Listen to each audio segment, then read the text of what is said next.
নমস্কার, আমার সকল ছাত্রছাত্রীকে স্বাগত জানাই বিসিটি এর নতুন একটা জিকে ক্লাস, ইতিহাস ক্লাস। প্রাচীন ভারতের ইতিহাস সম্বন্ধে আজকের এই ক্লাসে আমরা পড়ব।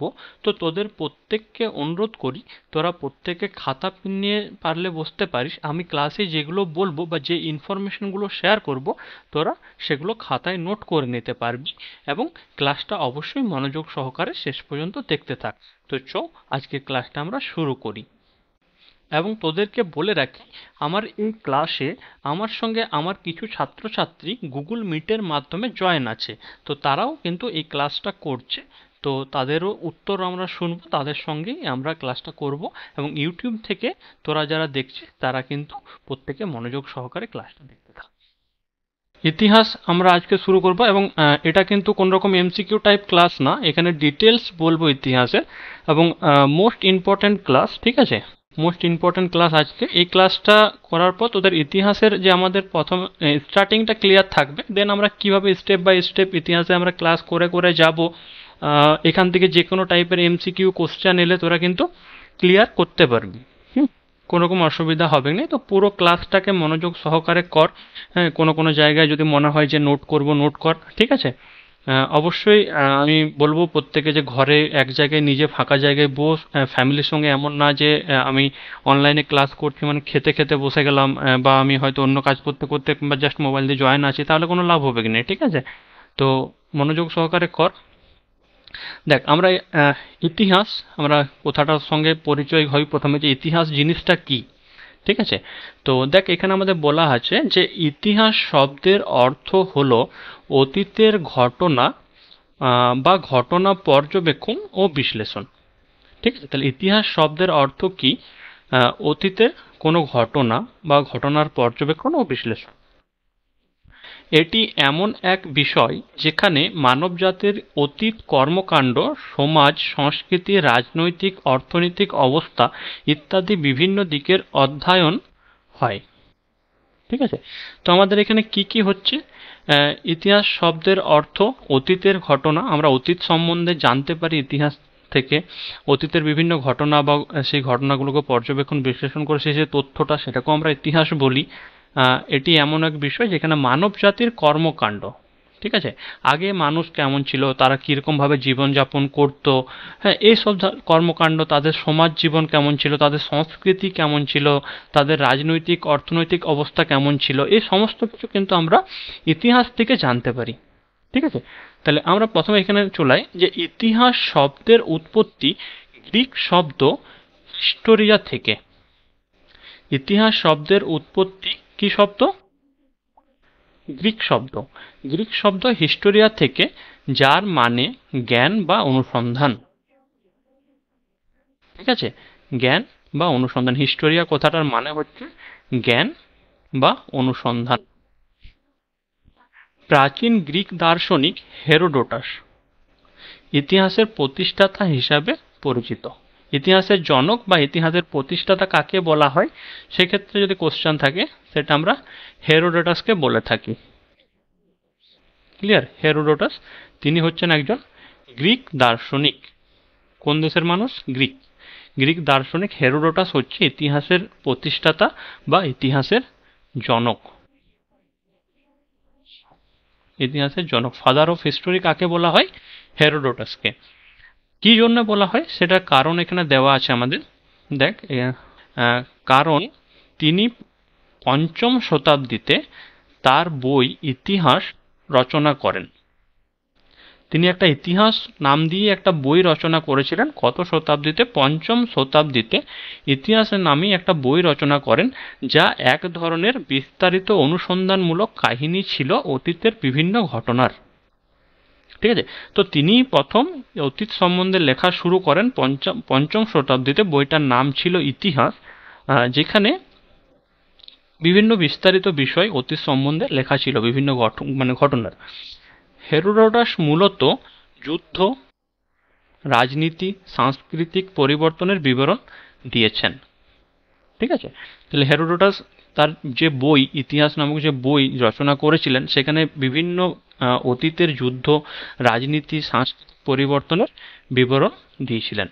তবে ইতিহাসের ধারণা এবং চর্চা অনেক আগেই শুরু হয়েছিল বিভিন্ন সভ্যতায়, যেমন মিশরীয়, ব্যাবিলন এবং ভারতীয় প্রাচীন গ্রন্থ ও শিলালিপিতে। ঠিক আছে, তো ইতিহাসের চর্চা শুরু হয়েছিল, বাট লিখিতভাবে ইতিহাসকে যে মানে প্রতিষ্ঠা করেছিলেন বা ইতিহাসের জনক আমরা কাকে বলছি, অনেক সময় কোশ্চেনটা থাকতে পারে যে ইতিহাসের জনক কাকে বলা হয়। খুবই ইজি কোশ্চেন, হেরোডোটাস হিস্টোরি, এবং হিস্টোরিয়া থেকে এসছে, দেন হেরোডোটাস নামটাও এই যাচ্ছে, তো আমরা মনে থাকবে হেরোডোটাস হচ্ছে আমাদের ইতিহাসের প্রতিষ্ঠাতা। ক্লিয়ার হলো প্রত্যেকের এই টপিকটা? দেখ নেক্সট আমাদের চলে, নেক্সট কি বলছে, পৃথিবীতে মানুষের আবির্ভাব ঘটে 4.2 মিলিয়ন বছর আগে। কোথায়? বিশ্বে। বিশ্বে মানুষের আবির্ভাব ঘটে 4.2 মিলিয়ন বছর পূর্বে আফ্রিকার মাটিতে। আফ্রিকা মহাদেশে প্রথম মানুষের আবির্ভাব হয়, সেটা 4.2 মিলিয়ন বছর, অনেক দিন আগে। বর্তমানে আধুনিক মানুষ বা হোমো সোপিয়েন্সের উৎপত্তি হয় 50,000 বছর পূর্বে। তো আফ্রিকার মাটিতে প্রথম মানুষ বা হোমো সোপিয়েন্স, এই যে আমাদের হোমো সোপিয়েন্সের উৎপত্তি হয় 50,000 বছর পূর্বে। মনে থাকবে 50,000 বছর পূর্বে আমাদের আধুনিক মানুষ মানে বর্তমান যে মানুষ তার উৎপত্তি হয়। ভারতবর্ষে প্রথম মানুষের আবির্ভাব খ্রিস্টপূর্বাব্দ 2 থেকে 3,000 বছর আগে। তাহলে ভারতে অনেক পরে এসছে।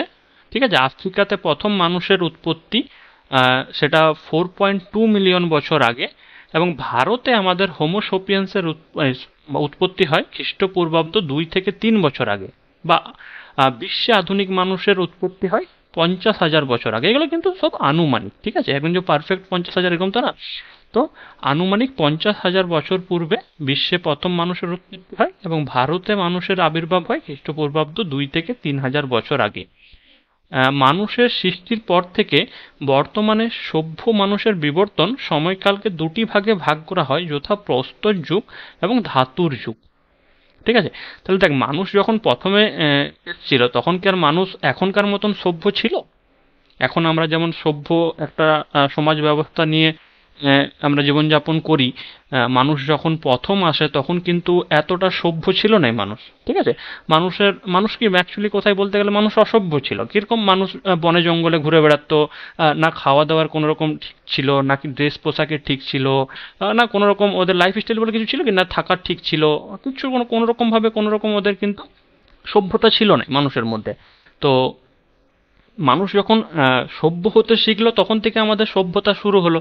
তো সেখানে আমরা সিন্ধু সভ্যতা জানতে পারি, যেমন আমাদের সিন্ধু সভ্যতার মধ্যে হরপ্পা, মহেন্দ্র এই সমস্ত সভ্যতা আসে। তো মানুষ প্রথম যে সৃষ্টি হলো, সৃষ্টির পর থেকে মানুষকে কিন্তু দুটো যুগে ভাগ করছে।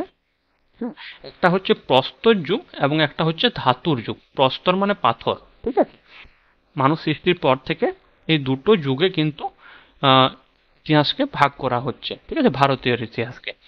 নেক্সট চলে দেখ আমাদের এখানে ভারতের ইতিহাসে, দেখ ইন্ডিয়ান হিস্ট্রি, তাহলে ভারতীয় ইতিহাসকে সাধারণত তিনটি ভাগে ভাগ করা যায়। ভারতীয় ইতিহাসকে সাধারণত তিনটি ভাগে ভাগ করা যায়।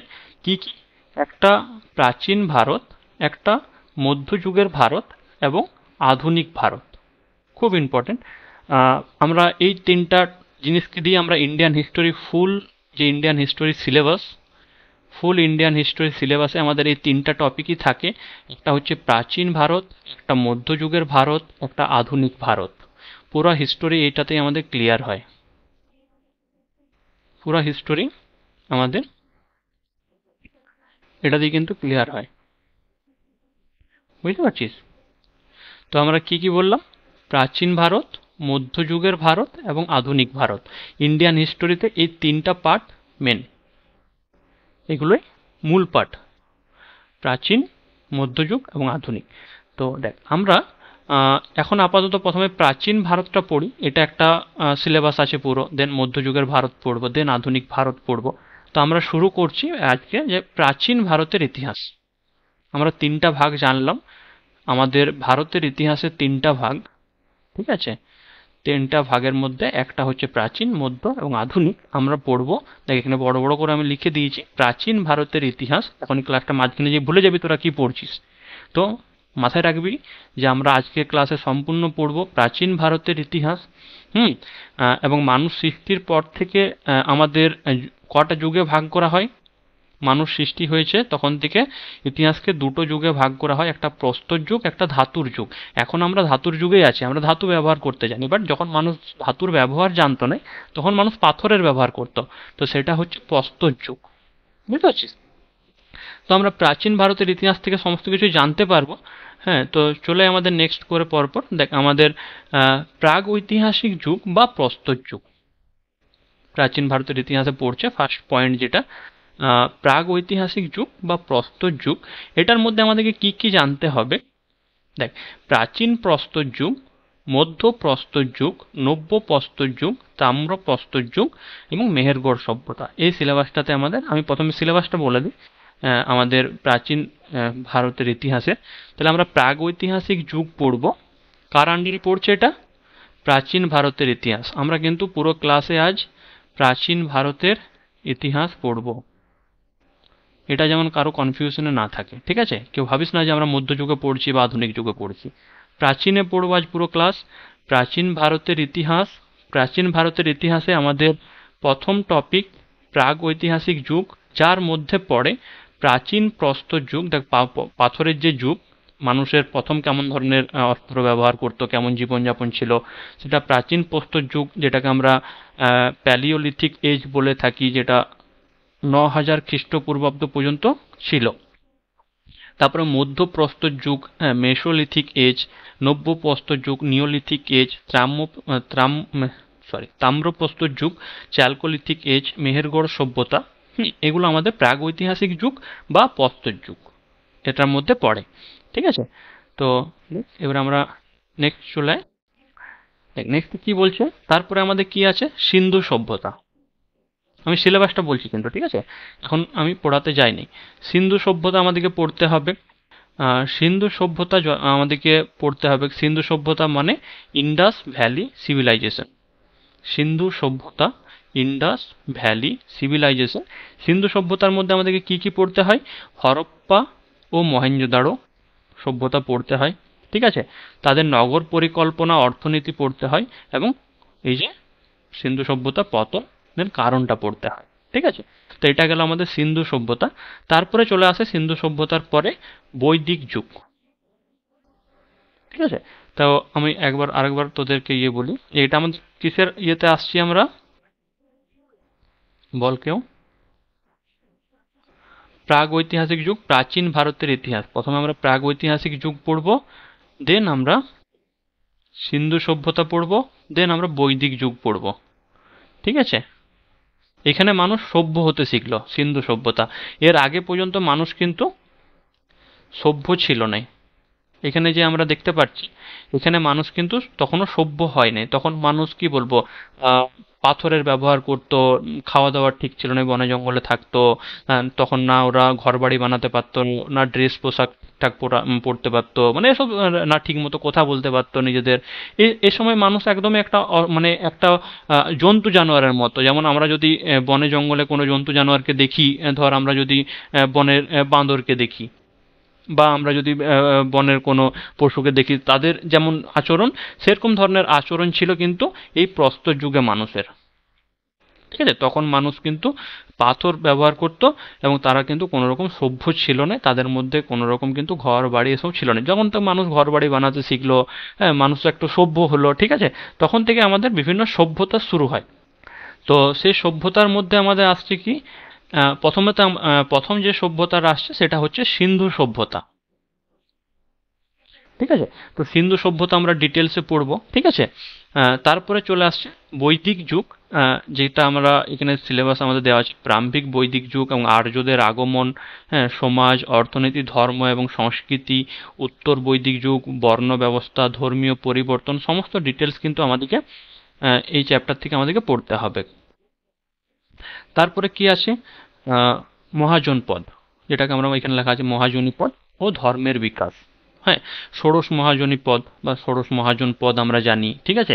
জৈন ধর্ম ও বৌদ্ধ ধর্মের উৎপত্তি এবং প্রসার, মগধ সাম্রাজ্যের উত্থান, মৌর্য সাম্রাজ্য, চন্দ্রগুপ্ত মৌর্য, কৌটিল্য অর্থশাস্ত্র, এ সমস্ত অশোক এবং তার বৌদ্ধ ধর্ম প্রচার, এ সমস্ত কিছু কিন্তু আমাদের প্রাচীন ভারতের ইতিহাসের মধ্যে পড়ছে, ঠিক আছে।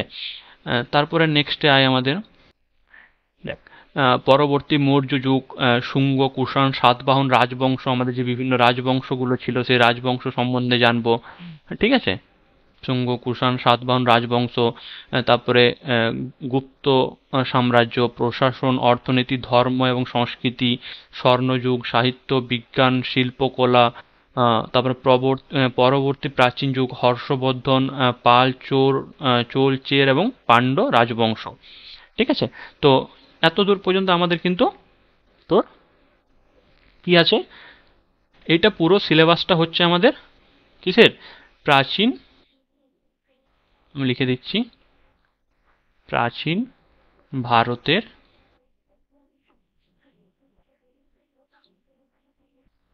ইতিহাস। আমি এতক্ষণ যে কথাগুলো বললাম, যে টপিকগুলো বললাম, টোটাল 8টা টপিক বললাম, পিডিএফটা তোরা পাবি। এই 8টা টপিক কিন্তু পুরোপুরিভাবে আমাদের প্রাচীন ভারতের ইতিহাসের মধ্যে পড়ছে, ঠিক আছে। তো এই টপিকগুলো কমপ্লিট করে নিলে আমরা কিন্তু প্রাচীন ভারতের ইতিহাস সম্বন্ধে আমাদের কিন্তু আর কোনো রকম অসুবিধা থাকবে না, ঠিক আছে। প্রাচীন ভারতের ইতিহাস, প্রাগৈতিহাসিক যুগ, প্রস্তর যুগ প্রথমে আমরা পড়ব, দেন আমরা সভ্যতাতে আসবো, সিন্ধু সভ্যতা, বৈদিক যুগ, বৈদিক এজ, ঠিক আছে। তারপরে আমাদের নেক্সট মহাজনী পদ ও ধর্মের বিকাশ, ঠিক আছে। এখানে মহাজন পদগুলো পড়বো, মৌর্য সাম্রাজ্য পড়বো, যেখানে চন্দ্রগুপ্ত মৌর্য, কৌটিল্য, সমস্ত কিছু ডিটেলসে, যেখানে তোদের এমসিকিউ যাই আসুক সেখান থেকে তোদের মিস হবে না। তারপরে পরবর্তী মৌর্য যুগ, যেমন শুঙ্গ, কুষাণ, সাতবাহন রাজবংশ, গান্ধার শিল্পের বিকাশ, গুপ্ত সাম্রাজ্য, প্রশাসন, অর্থনীতি, এই সমস্ত কিছু গুপ্ত সাম্রাজ্যের ডিটেলসটা, ঠিক আছে। এবং পরবর্তী প্রাচীন যুগ, সমস্ত কিছু থাকবে। দেখ, আমাদের এখানে চলে, এখানে কি বলা হয়েছে যে প্রাগ ঐতিহাসিক যুগ বা প্রস্তর যুগ, আমরা ফার্স্ট পয়েন্টেই দেখেছিলাম যে প্রস্তর যুগ বা প্রাগ ঐতিহাসিক যুগ, যেখানে আমাদের কিন্তু বিভিন্ন ভাগে ভাগ ছিল। আমি কি আরেকবার দেখাই দিচ্ছি তোদেরকে। দেখ, আমরা এখানে প্রথম পয়েন্ট যেটা আলোচনা করেছিলাম সিলেবাস অনুযায়ী, আমরা এখানে আসবো প্রথমে প্রাগ ঐতিহাসিক যুগ বা প্রস্তর যুগ, যেখানে এতগুলো ভাগ আছে, তাহলে প্রত্যেকটা ভাগ আমরা ডিটেলসে পড়তে হবে আমাদের, ঠিক আছে। দেখ, তাহলে আমরা প্রাগ ঐতিহাসিক যুগ থেকে শুরু করি, যেটাকে আমরা ইংরেজিতে বলছি প্রি হিস্টোরিক এজ। প্রাগ ঐতিহাসিক যুগ বা প্রস্তর যুগ শুরু করছি। মানুষ সৃষ্টির পর থেকে প্রস্তর যুগেরই শুরু, ঠিক আছে। তাহলে সেই প্রস্তর যুগ থেকে আমরা শুরু করছি একদম গোড়ার থেকে ইতিহাসের, ঠিক আছে, একদম রুট লেভেল থেকে শুরু করছি। যদি একটা গাছ হয় তার রুট লেভেল থেকে আমরা ইতিহাস শুরু করছি, দেন আমাদের আস্তে আস্তে গাছ বাড়বে, আমরা ইতিহাসের সব কিছু জানতে পারবো, ঠিক আছে। ক্লাস কেউ মিস করিস না, ক্লাস মিস করলে সেই জায়গাটা ব্ল্যাঙ্ক থাকবে, ফাঁকা, ঠিক আছে। তো সেটা যেমন না হয়। ভারতে প্রাগৈতিহাসিক যুগ বলতে এমন একটা সময়কে বোঝায় যখন মানুষের কোনো লিখিত ইতিহাস ছিল না। আবার আমি রিপিট করছি, তোরা মন দিয়ে শুনবি। ভারতে প্রাগৈতিহাসিক যুগ বলতে এমন একটা সময়কে বোঝায় যখন মানুষের কোনো লিখিত ইতিহাস ছিল না। তখন মানুষের এই যে প্রস্তর যুগের আমরা যে ছিল তার যে প্রমাণ বা তার সমস্ত কিছু আমরা কিন্তু কোনো লিখিত ভাবে পাই নাই, ঠিক আছে। এই সময়ে মানুষের জীবন সম্পর্কে ধারণা আমরা তাদের ব্যবহৃত জিনিসপত্র, বিশেষত পাথরের তৈরি অস্ত্র ও সরঞ্জাম থেকে পাই, ঠিক আছে। আমরা যদি বলি যে আধুনিক ভারতের ইতিহাস কিন্তু আমাদের লিখিত, আমরা বিভিন্ন পুঁথি গ্রন্থ পাই, আগেকার মানুষ লিখেছে, সেগুলোর থেকে পড়ে জানতে পারি। হ্যাঁ, বিভিন্ন রকম আমাদের নিউজ পেপার থাকে। যদি আমরা আধুনিক ভারতের স্বাধীনতা সংগ্রামের সময়ের কথা বলি, তাহলে সেগুলো সমস্ত কিছু কিন্তু আমরা নথি আছে তাদের, সমস্ত কিছু লিখিত আছে, হ্যাঁ, সেখান থেকে আমরা জানতে পারি। বিভিন্ন লেখক তারা বই লিখে গেছে, বাট সেই সময় কিন্তু মানুষের কোনো লিখিত লিখতে পারতো না, তো তখনকার লিখিত ইতিহাস থাকবে কি করে? তাহলে সেই সময়ের আমরা যে রিসার্চ হয়েছে সেই সময়ের ইতিহাসটা জানতে পেরেছি কিভাবে, সেই সময় মানুষ যে ধরনের পাথরের তৈরি অস্ত্র শস্ত্র বা তাদের বিভিন্ন ব্যবহৃত সরঞ্জাম ছিল সেগুলোর থেকে আমরা সেই সময়ের কথা জানতে পারি। ভারতের প্রাচীনতম মানুষের জীবাশ্ম এখনো পাওয়া যায়নি। ভারতের ওই সময়ের মানুষ ঠিক আছে, তাদের যে জীবাশ্ম সেগুলো পাওয়া যায়নি, তবে তাদের অস্তিত্বের প্রমাণ মিলেছে তাদের তৈরি পাথরের সরঞ্জাম থেকে। তারা যে ছিল সেটা, তার প্রমাণ কি, তারা যে জিনিসপত্র ব্যবহার করতো, পাথরের অস্ত্রশস্ত্র ব্যবহার করতো, সেখান থেকে আমরা তাদের ইতিহাসটাকে জানতে পারি। প্রায় 2,50,000 বছর আগে ভারতে মানুষের অস্তিত্ব ছিল বলে মনে করা হয়। ঠিক আছে, তাহলে প্রায় 2,50,000 বছর আগে ভারতে মানুষের অস্তিত্ব ছিল বলে মনে করা হয়। ঠিক আছে, কিন্তু মহারাষ্ট্রের বরি নামক স্থান থেকে পাওয়া তথ্য থেকে জানা যায় যে প্রায় 94 লক্ষ বছর আগে মানুষ ভারতে বসবাস করত। সমস্ত কিছু আনুমানিক। কোনো কোনো যারা আমাদের কি বলবো রিসার্চ রয়েছে, যারা ইতিহাসের ঐতিহাসিকগণ যারা রয়েছেন, তারা অনেকে মনে করেন যে 2,50,000 বছর আগে ভারতে মানুষের আগমন ছিল বা মানুষ তখন ভারতে বসবাস শুরু করে। কিন্তু মহারাষ্ট্রের বরি নামক স্থানে পাওয়া কিছু তথ্য থেকে অনুমান করা হয় যে প্রায় 94 লক্ষ বছর আগে মানুষ ভারতে বসবাস করত। 94 লক্ষ বছর আগের থেকে তারা পাথর দিয়ে অস্ত্র ও সরঞ্জাম তৈরি করত। কি করত? পাথর দিয়ে বিভিন্ন অস্ত্র ও সরঞ্জাম তৈরি করত। শিকার, ফলমূল সংগ্রহ ও নিজেদের সুরক্ষার জন্য এই অস্ত্র ব্যবহার করত। ঠিক আছে, তাহলে কি বলেছে এখানে, তারা পাথর দিয়ে অস্ত্র ও সরঞ্জাম তৈরি করত। প্রাগৈতিহাসিক আমরা পড়েছি আগেই যে পাথর দিয়ে অস্ত্র শস্ত্র সরঞ্জাম তৈরি হতো, প্রস্তর যুগ সেই জন্যই নাম এটা।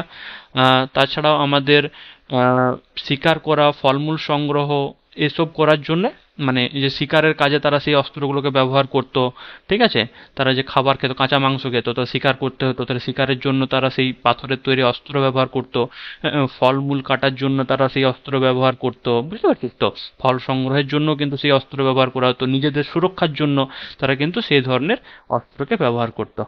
ঠিক আছে, দেন আমরা এখানে পড়বো যে সময়কাল বিভাজন। সময়কাল বিভাজন মানে সেইটা কোন সময়ে ছিল আমরা ইতিহাস থেকে জানতে পারি। দেখ, এই যে প্রাগ ঐতিহাসিক যুগকে আমরা বা প্রস্তর যুগকে তিনটা ভাগে ভাগ করি, মেনলি তিনটা ভাগ।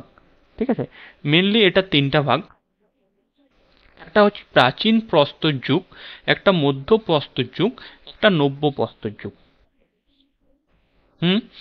আমরা প্রাগ ঐতিহাসিক যুগ বা প্রস্তর যুগ মানুষ যখন, মানে মানুষের যখন থেকে স্টার্টিং, ঠিক আছে, তখন থেকে আমরা প্রস্তর যুগ জানি। এবারে সেই প্রস্তর যুগ টোটাল প্রাচীন, মানে আমরা যে প্রাচীন ভারতের ইতিহাস পড়ব, ঠিক আছে, তো সেখানে আমাদের যে প্রস্তর যুগ আছে, এই প্রস্তর যুগকে তিনটা ভাগে ভাগ করা হচ্ছে: প্রাচীন প্রস্তর যুগ, মধ্য প্রস্তর যুগ, নব্য প্রস্তর যুগ। প্রাচীন প্রস্তর যুগকে আমরা বলছি প্যালিওলিথিক এজ, মধ্য প্রস্তর যুগকে আমরা মেসোলিথিক এজ এবং নব্য প্রস্তর যুগ নিওলিথিক এজ বলে থাকি। ঠিক আছে, তো আপ টু এখানে লেখা আছে 9,000 বিসি, 9,000 বিসি মানে বিফোর খ্রিস্ট। আমরা বলতে পারি যে মানুষের যেখানে বলেছে যে 2,50,000, তাহলে আমরা যদি 2,50,000 বছর থেকে ধরি, 2,50,000 বছর থেকে এই যে 9,000 খ্রিস্টপূর্বাব্দ, মানে খ্রিস্টপূর্বাব্দ 2,50,000 এরকম যদি ধরা হয়, এবং সেখান থেকে 9,000 খ্রিস্টপূর্বাব্দ পর্যন্ত এই যুগটা কিন্তু ছিল প্রাচীন প্রস্তর যুগ। ঠিক আছে, তারপরের থেকে আমাদের আসে মধ্য প্রস্তর যুগ। সরি, এটা আমি 90,000 করে দিয়েছি, এটা 9,000। ঠিক আছে, 9,000। তাহলে আমাদের এটা হচ্ছে প্রাচীন প্রস্তর যুগ, কিন্তু এই লেন্দি টাইমটা কিন্তু প্রাচীন প্রস্তর যুগেই ছিল। তারপর থেকে মধ্য প্রস্তর যুগ এবং নব্য প্রস্তর যুগ, মানে মেসোলিথিক এজ এবং মানে যেটা মধ্য প্রস্তর যুগ, এবং নব্য প্রস্তর যুগ নিওলিথিক এজ শুরু হয়।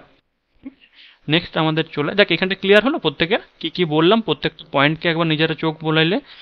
ভারতের প্রাগৈতিহাসিক যুগ বলতে এমন একটা সময়কে বোঝায় যখন মানুষের কোনো লিখিত ইতিহাস ছিল না। প্রস্তর যুগে মানুষের লিখিত ইতিহাস তখন ছিল না।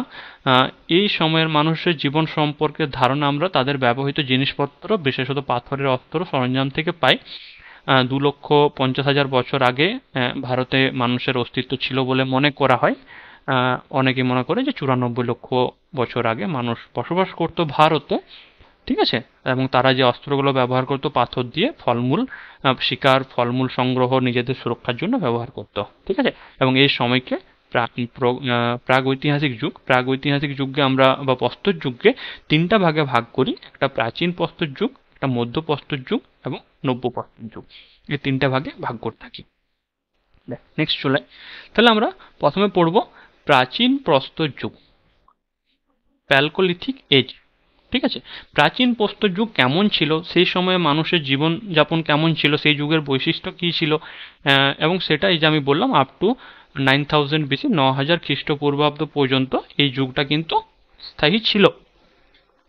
তো দেখ, এখানে আমরা প্রাচীন প্রস্তর যুগ, যেটাকে আমরা প্যালিওলিথিক এজ বলছি ইংরাজিতে, প্যালিওলিথিক শব্দটি প্রথম ব্যবহার করেন কে? জন লুবক।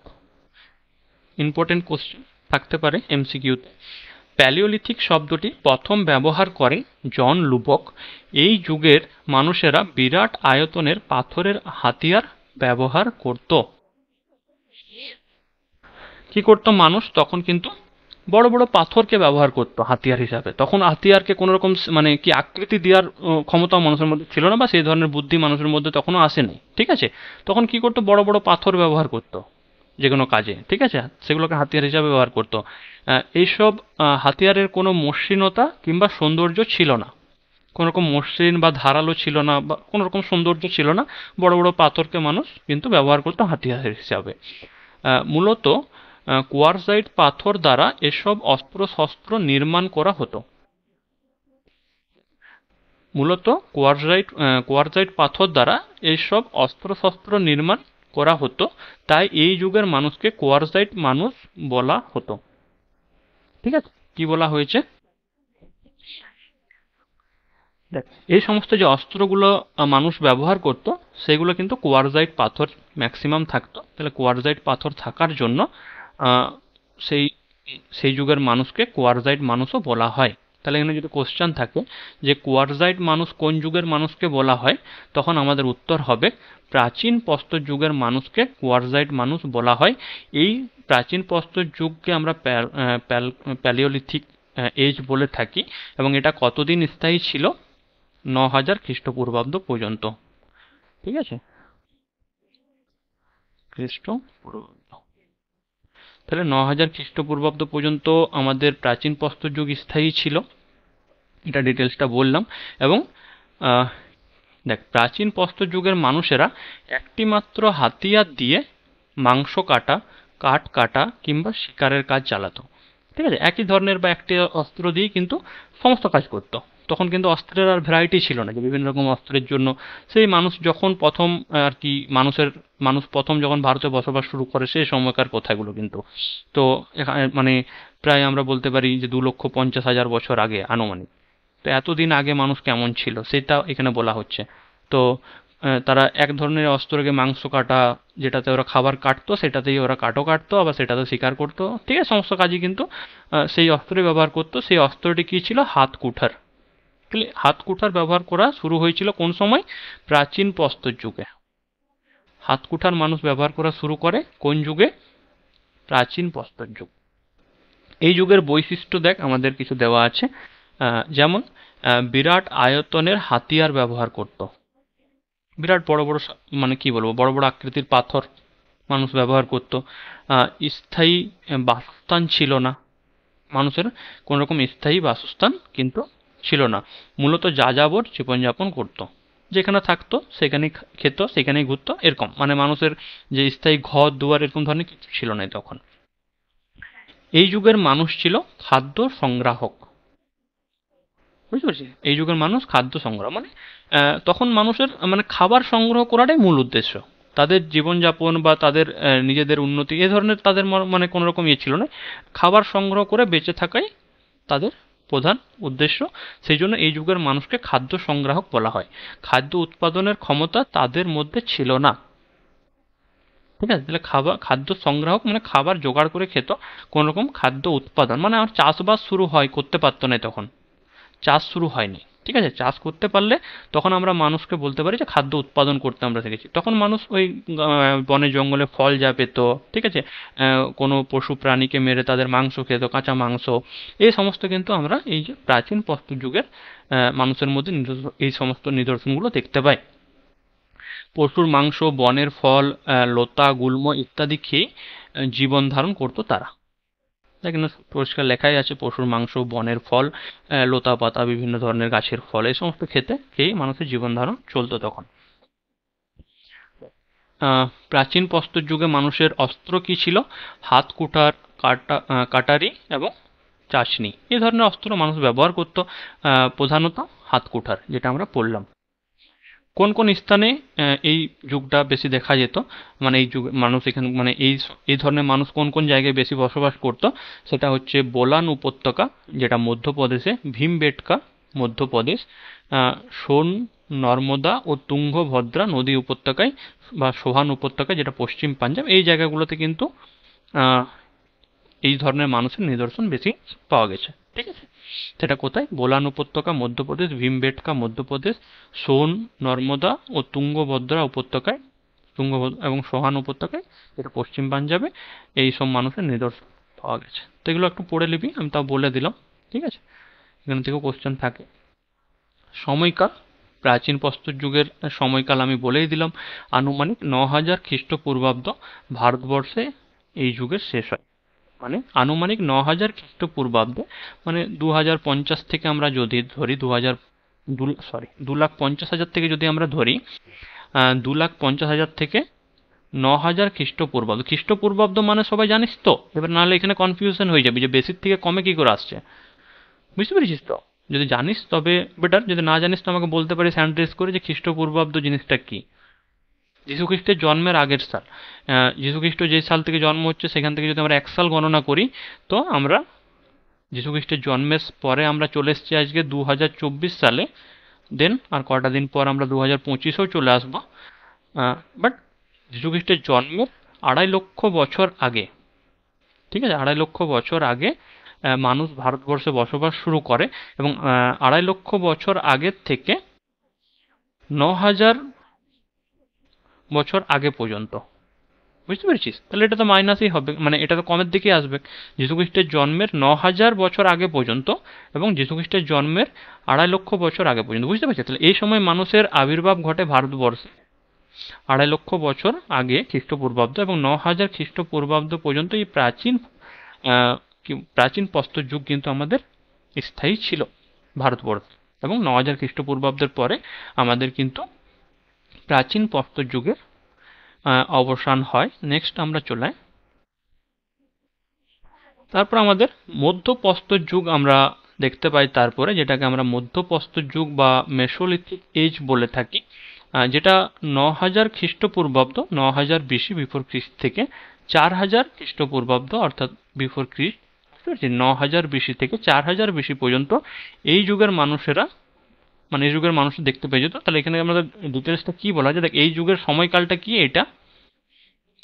এটাকে ইংরেজিতে কি বলছে? মধ্যপ্রস্তর যুগকে মেসোলিথিক এজ, মেসোলিথিক এজ বলা হচ্ছে মধ্যপ্রস্তর যুগের ইংলিশ নেম, যেটা মেসোলিথিক এজ। এর সময়কাল 9000 খ্রিস্টপূর্বাব্দ থেকে 4000 খ্রিস্টপূর্বাব্দ পর্যন্ত এটা স্থায়ী ছিল। এই যুগের মানুষেরা মূলত ক্ষুদ্র আকৃতির হাতিয়ার ব্যবহার করত। তাহলে মানুষ কিন্তু ছোট আকৃতির হাতিয়ার ব্যবহার করতে শিখল। তার আগে প্রাচীন প্রস্তর যুগে, মধ্যপ্রস্তর যুগের আগে প্রাচীন প্রস্তর যুগে মানুষ বড় বড় পাথরকে হাতিয়ার হিসাবে ব্যবহার করত। বাট তারপরে মানুষ মূলত ক্ষুদ্র আকৃতির হাতিয়ার ব্যবহার করতে শুরু করলো। তাই এই যুগকে ক্ষুদ্রাস্ত্র যুগ হিসাবেও চিহ্নিত করা হয়। সেই কারণে আমরা মধ্যপ্রস্তর যুগকে ক্ষুদ্রাস্ত্র যুগ, ক্ষুদ্রাস্ত্র যুগ কাকে বলা হয়? মধ্যপ্রস্তর যুগকে আমরা ক্ষুদ্রাস্ত্র যুগ বলতে পারি। ঠিক আছে, তাহলে মধ্যপ্রস্তর যুগে আমরা ক্ষুদ্রাস্ত্র যুগ হিসাবেও চিহ্নিত করতে পারি। এই যুগের কিছু বৈশিষ্ট্য আমরা পড়ব। মৃৎশিল্প, মাটি দিয়ে তৈরি বিভিন্ন, এবং কৃষিকাজের সূচনা হয় এই সময়। দেখ, আমরা প্রাচীন প্রস্তর যুগে বললাম যে মানুষ ছিল খাদ্য সংগ্রাহক, তখন পর্যন্ত মানুষ কিন্তু খাদ্য উৎপাদন করতে পারত না। বাট মধ্যপ্রস্তর যুগে, মানে এই সময়সীমার মধ্যে মানুষ কিন্তু কৃষিকাজ শুরু করে। তার আগে মানুষ কিন্তু কৃষিকাজ করতে জানতো নাই। মাটির কাজ, মাটির শিল্প, হ্যাঁ, মাটির বিভিন্ন বাসনপত্র, হ্যাঁ, আসবাবপত্র, এসব কিছু মাটি দিয়ে কিন্তু মানুষ তখন তৈরি করতে পারতো। ঠিক আছে, তো এটা কখন? মধ্যপ্রস্তর যুগে। তাহলে যদি কোশ্চেনে থাকে যে কৃষিকাজে শুরু হয় কোন যুগে, তো অপশনে থাকবে আমাদের প্রাচীন প্রস্তর, মধ্য প্রস্তর, নব্য প্রস্তর, তাম্র প্রস্তর, এরকম অপশন থাকবে। তখন তোরা কি করবি, মধ্য প্রস্তর যুগে আমাদের কৃষিকাজের এবং মাটির কাজ শুরু হয়, মনে রাখতে হবে, ঠিক আছে। তারপরে গরু ভেড়ার মতো প্রাণীকে গৃহপালিত করার প্রচেষ্টা দেখা যায় প্রথম এই যুগেই। তাহলে মানুষ চাষবাস শিখলো, চাষবাস করতে করতে মানুষ কিন্তু পশুপালনও করতে শুরু করলো। পশুপালন, গৃহপালিত পশুপালন করছে চাষবাসের সঙ্গে সঙ্গে, মানে মানুষ একটু উন্নতির দিকে আসছে। আগে মানুষ বনে জঙ্গলে যেমন করে থাকতো, খাবার যা পেত খেত, এরকম ব্যাপার থেকে একটু উন্নত হচ্ছে, নিজেরা খাদ্য উৎপাদন করতে শিখছে মধ্যপ্রস্তর যুগে। তারপরে চাষবাস মানে হচ্ছে, চাষবাসের সঙ্গে সঙ্গে তোর পশুপালন করতে পারছে, কীরকম গরু ভেড়া এরকম ধরনের আমাদের পশুপালন করছে মানুষ, ঠিক আছে। তো এগুলো মধ্যপ্রস্তর যুগে হচ্ছে। এবং অস্ত্র হিসাবে কি ব্যবহার করত, বর্ষা ফলক, ক্ষুদ্রাস্ত্র ও কর্তনীর ব্যবহার দেখা যায়। তাহলে আমরা প্রথমেই পড়েছি ক্ষুদ্রাস্ত্র যুগ বলা হয় মধ্যপ্রস্তর যুগকে, যেখানে ক্ষুদ্রাস্ত্র বা কর্তনীর ব্যবহার, যেমন বর্ষা ফলক এই ধরনের কিন্তু আমরা বিভিন্ন ধারালো অস্ত্রের ব্যবহার দেখতে পাই। মধ্যপ্রস্তর যুগ থেকে মানুষ কিন্তু ক্ষুদ্র আকৃতির অস্ত্র ব্যবহার করতে শিখেছিল। স্থান কোথায় কোথায় এই যুগ বেশি, এই যুগের নিদর্শন পাওয়া গেছে, তো সেটা হচ্ছে যে পাঁচমারি, ভীমবেটকা এবং লংঝাং, যেটা রয়েছে গুজরাট, ঠিক আছে। তাহলে পাঁচমারি, ভীমবেটকা, লংঝাং এই আহ, জায়গাগুলোতে কিন্তু আমরা মধ্যপ্রস্তর যুগের সূচনা মানে দেখতে পাই, নিদর্শন দেখতে পাই। সময়কাল এখানে দেওয়াই আছে। দেন আমরা সেটাকে এখানে বলা হয়েছে মোটামুটি 9000 খ্রিস্টপূর্বাব্দ থেকে 4000 খ্রিস্টপূর্বাব্দ পর্যন্ত ভারতে এই যুগ স্থায়ী হয়েছিল। বিন্ধ্য পর্বতের গুহার মধ্য থেকে প্রথম ক্ষুদ্রাস্ত্র আবিষ্কার করেন কার্লাইল। কার্লাইল নামে কোনো প্রত্নতত্ত্ববিদ বা আমরা ঐতিহাসিক বলতে পারি, যিনি ক্ষুদ্রাস্ত্র আবিষ্কার করেন কোথার থেকে, বিন্ধ্য পর্বতের গুহার প্রথম, ঠিক আছে। তাহলে প্রথম ক্ষুদ্রাস্ত্র আবিষ্কার করেন মধ্যপ্রস্তর যুগের কে, কার্লাইল নামে কোনো ঐতিহাসিক, ঠিক আছে। কোথায়, সেটা বিন্ধ্য পর্বতের গুহার মধ্যে। এবং এই যুগের সময়কাল মোটামুটি 9000 খ্রিস্টপূর্বাব্দ থেকে 4000 খ্রিস্টপূর্বাব্দ পর্যন্ত। স্থান পাঁচমারি, ভীমবেটকা, লংজাং এই সমস্ত জায়গায়। এবং বর্ষা ফলক, ক্ষুদ্রাস্ত্র, কর্তনীর ব্যবহার দেখা যায়। এবং পশুপালন, চাষবাস আমাদের মধ্যপ্রস্তর যুগে শুরু হয়, মনে রাখবি, আশা করছি আর ভুলবি না। দেন আমাদের এমসিকিউ আছে শেষে, আমরা এমসিকিউগুলো সলভ করব, দেন আমাদের মনে থেকেই যাবে। দেখ, তারপরে নব্য প্রস্তর যুগ। প্রস্তর যুগের আমরা প্রাচীন প্রস্তর পড়লাম, যেখানে মানুষ বড় বড় হাতিয়ার ব্যবহার করত। দেন মানুষ ধারালো হাতিয়ার ব্যবহার করতে শিখলো, সেটা বর্ষা ফলক এরকম ধরনের একটা হাতিয়ার ধরতে পারিস। আর বিভিন্ন ক্ষুদ্র আকৃতির আমরা বিভিন্ন ধরনের হাতিয়ার ব্যবহার করতে মানুষ শিখেছিল। তো আমরা এবারে পড়ব নব্য প্রস্তর যুগ। তাহলে নব্য প্রস্তর যুগে আমাদের কি কি আছে, নব্য প্রস্তর যুগ বা নিওলিথিক এজ, যেটা 4000 খ্রিস্টপূর্বাব্দ থেকে 1800 খ্রিস্টপূর্বাব্দ পর্যন্ত ছিল, ঠিক আছে। 4000 বিসি থেকে 1800 বিসি পর্যন্ত আমরা নব্য প্রস্তর যুগের সময়কালকে ধরে থাকি। এই যুগে মানুষের জীবনযাত্রার ব্যাপক ও সুদূর প্রসারী পরিবর্তন ঘটে। এই সময় মানুষের জীবনযাত্রা কিন্তু অনেক বেশি পরিবর্তন হয় আগের থেকে। এই সময় মানুষ খাদ্য সংগ্রাহকের পরিবর্তে পুরোপুরিভাবে খাদ্য উৎপাদক হয়ে ওঠে, ঠিক আছে। আমাদের মধ্যপ্রস্তর যুগ থেকে মানুষ চাষবাস শুরু করে, বাট এই সময় পুরোপুরিভাবে মানুষ কিন্তু চাষবাস ভালোভাবে শিখে যায়। হ্যাঁ, তারপরে বৈশিষ্ট্য কি আছে এই যুগে, মধ্যপ্রস্তর যুগের কৃষিকাজের সূচনা হলেও নব্য প্রস্তর যুগে কৃষি ও পশুপালন অনেক বেশি অগ্রসর। দেখ, আমরা এখানে লেখাই আছে বৈশিষ্ট্যতে, আমরা মধ্যপ্রস্তর যুগে আমাদের প্রথম কৃষিকাজের সূচনা হয়, কিন্তু নব্য প্রস্তর যুগে কৃষিকাজ এবং পশুপালন মানুষ অনেক বেশি মানে ভালোভাবে করতে শিখে, ঠিক আছে, যেমন সেটা অগ্রসর হয়। এই যুগে মানুষ বার্লি, গম, ধান প্রভৃতি চাষের সূচনা করে। তাহলে আমরা যদি বলি যে ধান চাষ কখন শুরু হয়, ধান চাষ প্রথম শুরু হয় নব্য প্রস্তর যুগে। ধান, গম নব্য প্রস্তর যুগে। চাষবাস শুরু হয় আমাদের মধ্যপ্রস্তর যুগে, বাট ধান চাষের শুরু হয় নব্য প্রস্তর যুগে।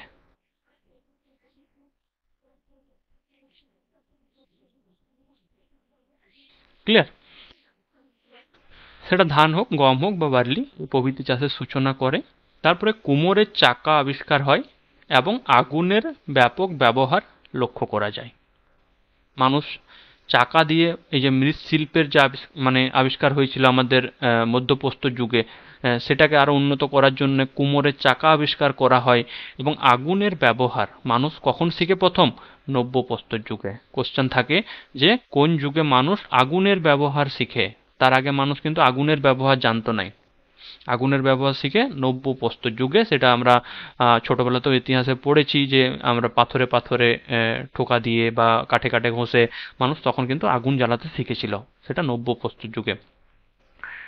মানুষ যাযাবর জীবন ত্যাগ করে স্থায়ী বসতি গড়ে তুলতে শুরু করে। তাহলে এতদিন মানুষ কি ছিল? আমরা পড়লাম যে মানুষ যাযাবর ছিল, মানুষের বসবাসের কোনো ঠিকানা ছিল না। মানুষ যেখানে খুশি ঘুরে বেড়াতো, খাদ্য সংগ্রহ করতো, এ করতো। হ্যাঁ, মানুষের কোনো স্থায়ী বসবাস বলে কিছু ছিল না। কিন্তু এরপর মানুষ যাযাবর জীবন ত্যাগ করতে শুরু করে এবং স্থায়ীভাবে বসবাস শুরু করে নব্যপ্রস্তর যুগ থেকে। এই যুগের পাথরের হাতিয়ারগুলি ছিল অনেক বেশি মসৃণ, ধারালো ও ব্যবহার উপযোগী। মানুষের অস্ত্রগুলোরও কিন্তু বা হাতিয়ারগুলোর উন্নতি হচ্ছে, সেখানে মসৃণ হচ্ছে, ধারালো, মানুষ অস্ত্রের মধ্যে ধার দিতে পারছে এবং ব্যবহার উপযোগী। এতদিন তো বড় বড় পাথর তুলে মানুষ পশু মারত, বাট তারপরে আমরা বিভিন্ন ধারালো অস্ত্র দিয়ে, মসৃণ অস্ত্র দিয়ে আমরা পশুকে কিন্তু তার পশু শিকার করা বা খাদ্য সংগ্রহ করা, নিজেদের সুরক্ষার জন্য ধারালো অস্ত্র তৈরি করতে শিখে গেছিল নব্যপ্রস্তর যুগে। তারপরে পয়েন্ট কি আছে? এই যুগে উল্লেখযোগ্য সভ্যতা হলো মেহেরগড় সভ্যতা। দেখ, এখান থেকে মানুষ সভ্য হতে শুরু করে, তাই সভ্যতার কথাটা উল্লেখ করা আছে। তাহলে এই যুগে মানুষ এই যুগের উল্লেখযোগ্য সভ্যতা হলো, নব্যপ্রস্তর যুগে আমরা একটা সভ্যতা পাই, সেটা হচ্ছে মেহেরগড় সভ্যতা। তাহলে মেহেরগড় সভ্যতা আমরা কোন যুগে দেখতে পাই? নব্যপ্রস্তর যুগের সভ্যতা হচ্ছে মেহেরগড় সভ্যতা। এই যুগকে গর্ডন চাইল্ড নিওলিথিক রেভলিউশন বলেছেন। তাহলে নিওলিথিক রেভলিউশন নব্যপ্রস্তর যুগকে বলা হয়। কে বলেছেন? Gordon Childe. নিওলিথিক, আমাদের নিওলিথিক নামেই আছে নব্যপ্রস্তর, এই যে নিওলিথিক এজ, নব্যপ্রস্তর যুগ। গর্ডন চাইল্ড নিওলিথিক রেভলিউশন বলেছেন এই যুগকে, কারণ এই যুগে মানুষের অনেক বেশি উন্নতি হয় নব্যপ্রস্তর যুগে। ঠিক আছে, এখানে মানুষ আমাদের যাযাবর জীবন ত্যাগ করে স্থায়ীভাবে বসবাস করতে পারে, আগুনের ব্যবহার শিখে, মাটির জিনিসপত্র তৈরি করার জন্য চাকার ব্যবহার শিখে কুমোরের চাকা আবিষ্কার হয়। চাষবাসের মধ্যে ধান, গম এ সমস্ত মানুষের খাবারের মানুষ চাষ করতে পারে। হ্যাঁ, পশুপালন এবং কৃষির উন্নতি হয়। সম্পূর্ণ রকমভাবে কিন্তু মানুষ আস্তে আস্তে সভ্য হয়ে উঠছে নব্যপ্রস্তর যুগ থেকে, যেটা 4000 খ্রিস্টপূর্বাব্দ থেকে 1800 খ্রিস্টপূর্বাব্দ পর্যন্ত সময়টাকে ধরা হয়।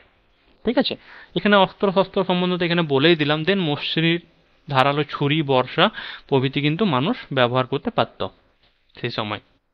ঠিক আছে, তারপরে স্থান দেখ কোথায় ছিল। ভারতের প্রায় সর্বত্রই কম বেশি এই যুগের নিদর্শন পাওয়া গেছে। মানুষ ভারতবর্ষের চারিপাশে তখন ছড়াই গিয়েছে এবং সব জায়গাতেই কিন্তু এই নব্যপ্রস্তর যুগের আমরা কি বলবো, বিভিন্ন মানুষের ব্যবহৃত সরঞ্জাম, হ্যাঁ, তাদের ব্যবহৃত অস্ত্র শস্ত্র, আসবাব, এ সমস্ত কিছু আমরা কিন্তু পাই। ঠিক আছে, তো তখন তো আমরা আগেই বলে দিয়েছি যে আমাদের এই যে প্রাচীন ভারতের ইতিহাসে কোনো রকম লিখিত ইতিহাস না, প্রাচীন ভারতের ইতিহাসে কোনো আমরা লিখিত প্রমাণ পাই না। সেখানে আমরা সমস্ত রকম তাদের ব্যবহৃত জিনিসপত্র এবং অস্ত্র শস্ত্র দেখে সেই ইতিহাসকে আমরা অনুমান করি এবং সেই সময় কম বেশি সর্বত্রই কিন্তু এই যুগের নিদর্শন পাওয়া গেছে ভারতবর্ষে। আমরা কি পড়ছি? প্রাচীন ভারতের ইতিহাস, এটা ভুলিস না। প্রাচীন ভারতের ইতিহাস। প্রাচীন ভারতের ইতিহাসে আমরা কি কি পড়লাম? প্রাচীন ভারতের ইতিহাসে আমরা প্রাগ ঐতিহাসিক যুগ বা প্রস্তর যুগ এখন পড়ছি। প্রস্তর যুগ পড়ছি, যেই প্রস্তর যুগকে আমরা তিনটা ভাগে ভাগ করছি। একটা প্রাচীন প্রস্তর, একটা মধ্য প্রস্তর, একটা নব্য প্রস্তর। আমরা নব্য প্রস্তরে চলে এসেছি। প্রাচীন প্রস্তরের মানুষ একদম কি বলবো, মানে পশু পাখির মতো, জন্তু জানোয়ার, অ্যাকচুয়ালি জন্তু জানোয়ারের মতো কিন্তু জীবনযাপন করতো। ঠিক আছে। তারপরে মধ্যপ্রস্তর যুগে তার থেকে একটু উন্নত হয়, চাষবাস যা শুরু করে। হ্যাঁ, ক্ষুদ্র আকৃতির অস্ত্র ব্যবহার করতে শুরু করে মধ্যপ্রস্তর যুগে। সেই যুগটাকে আমরা ক্ষুদ্রাস্ত্র যুগ বলছি সেই কারণে। ঠিক আছে, মানুষ তখন একটু উন্নত হয়। তারপরে যখন নব্যপ্রস্তর যুগে এলো তখন মানুষ অনেকটাই উন্নত হলো এবং মানুষ সভ্য হয়ে উঠতে শুরু করলো। সেই সময় আমরা মেহেরগড় সভ্যতা কিন্তু এই নব্যপ্রস্তর যুগে দেখতে পাই। হ্যাঁ, মানুষ আগুনের ব্যবহার, কুমোরের চাকা এবং যাযাবর জীবন ত্যাগ করে স্থায়ীভাবে বসবাস শুরু করেছে। ঠিক আছে, তো এই যুগটাতে ধারালো অস্ত্র, ঠিক আছে, ছুরি জাতীয় এই যে মসৃণ ধারালো বর্ষা প্রভৃতি আবিষ্কার কিন্তু মানুষ করে, তখন সেসব ব্যবহার শুরু করে। তো এই জন্য এই যুগটাকে নব্যপ্রস্তর যুগকে গর্ডন চাইল্ড নিওলিথিক রেভলিউশন বলেছেন। ক্লিয়ার হয়েছে? দেখ, তারপরে এটার সময়কাল কত আছে। মূলত 4000 খ্রিস্টপূর্বাব্দ থেকে 1800 খ্রিস্টপূর্বাব্দ পর্যন্ত এই যুগ লক্ষ্য করা যায়, যেখানে আমি এটা বলে দিয়েছি 4000 খ্রিস্টপূর্বাব্দ থেকে 1800 খ্রিস্টপূর্বাব্দ পর্যন্ত কিন্তু এই যুগ আমরা দেখেছি। ঠিক আছে, দেখুন কি বলা আছে, লে মুশিয়ের নব্যপ্রস্তর যুগের নিদর্শন ভারতে প্রথম আবিষ্কার করেন। নব্যপ্রস্তর যুগের নিদর্শন প্রথম কে আবিষ্কার করেন? এগুলো তো সব আমাদের কি বলবো, মানে মাটির নিচের থেকে তো এগুলো আমাদের উদ্ধার করতে হয়। তো লে মুশিয়ের নামে কোনো এক ঐতিহাসিক যে প্রথম নব্যপ্রস্তর যুগের নিদর্শন ভারতবর্ষে আবিষ্কার করেছিলেন। ঠিক আছে, তারপরে চলে আসছে তাম্রপ্রস্তর যুগ। এতক্ষণ আমরা পড়লাম শুধুমাত্র প্রস্তর যুগ, যেখানে শুধু মানুষ পাথরেরই ব্যবহার জানতো, কোনো রকম ধাতুর ব্যবহার তখনও পর্যন্ত মানুষ শিখে নাই, যেটা ছিল আমাদের, আমরা বলতে পারি যে 1800 খ্রিস্টপূর্বাব্দ পর্যন্ত। 1800 খ্রিস্টপূর্বাব্দ পর্যন্ত মানুষ শুধুমাত্র পাথরেরই ব্যবহার জানতো। ঠিক আছে, 1800 খ্রিস্টপূর্বাব্দ পর্যন্ত মানুষ শুধুমাত্র পাথরেরই ব্যবহার করতো। তারপরে 1800 খ্রিস্টপূর্বাব্দ থেকে 1000 খ্রিস্টপূর্বাব্দ পর্যন্ত এই যে তাম্রপ্রস্তর যুগ, মানে এই 1800 খ্রিস্টপূর্বাব্দের পর থেকে মানুষ ধাতুর ব্যবহার শুরু করেছিল। এবং দেখেন আমি পুরো ডিটেলসটাই পড়ি। ধাতু প্রথম তামা যেহেতু ব্যবহার করে সেই জন্য এটাকে তাম্রপ্রস্তর যুগ বলা হয়, যেটাকে আমরা ইংরেজিতে চ্যালকোলিথিক এজ বলে থাকি। চ্যালকোলিথিক এজ, আমাদের তামার ইংলিশ কি? কোপার। ঠিক আছে, কোপার আমরা তামাকে বলে থাকি। তো এখানে কি বলছে, তাম্রপ্রস্তর যুগ মানে তামার ব্যবহার শুরু হয়েছিল, সেই জন্য এটাকে আমরা ইংরেজিতে চ্যালকোলিথিক এজ বা তাম্রপ্রস্তর যুগ বলে থাকি, যেটা 1800 খ্রিস্টপূর্বাব্দ থেকে 1000 খ্রিস্টপূর্বাব্দ পর্যন্ত সময়কালকে ধরা হয়। নব্যপ্রস্তর যুগের পরবর্তী সময়ে মানুষ ধাতুর ব্যবহার শুরু করে, এটা নব্যপ্রস্তর যুগের মধ্যেই পড়ছে। ঠিক আছে, তো মানে তার পরবর্তী সময়, বুঝতে পারছিস তো?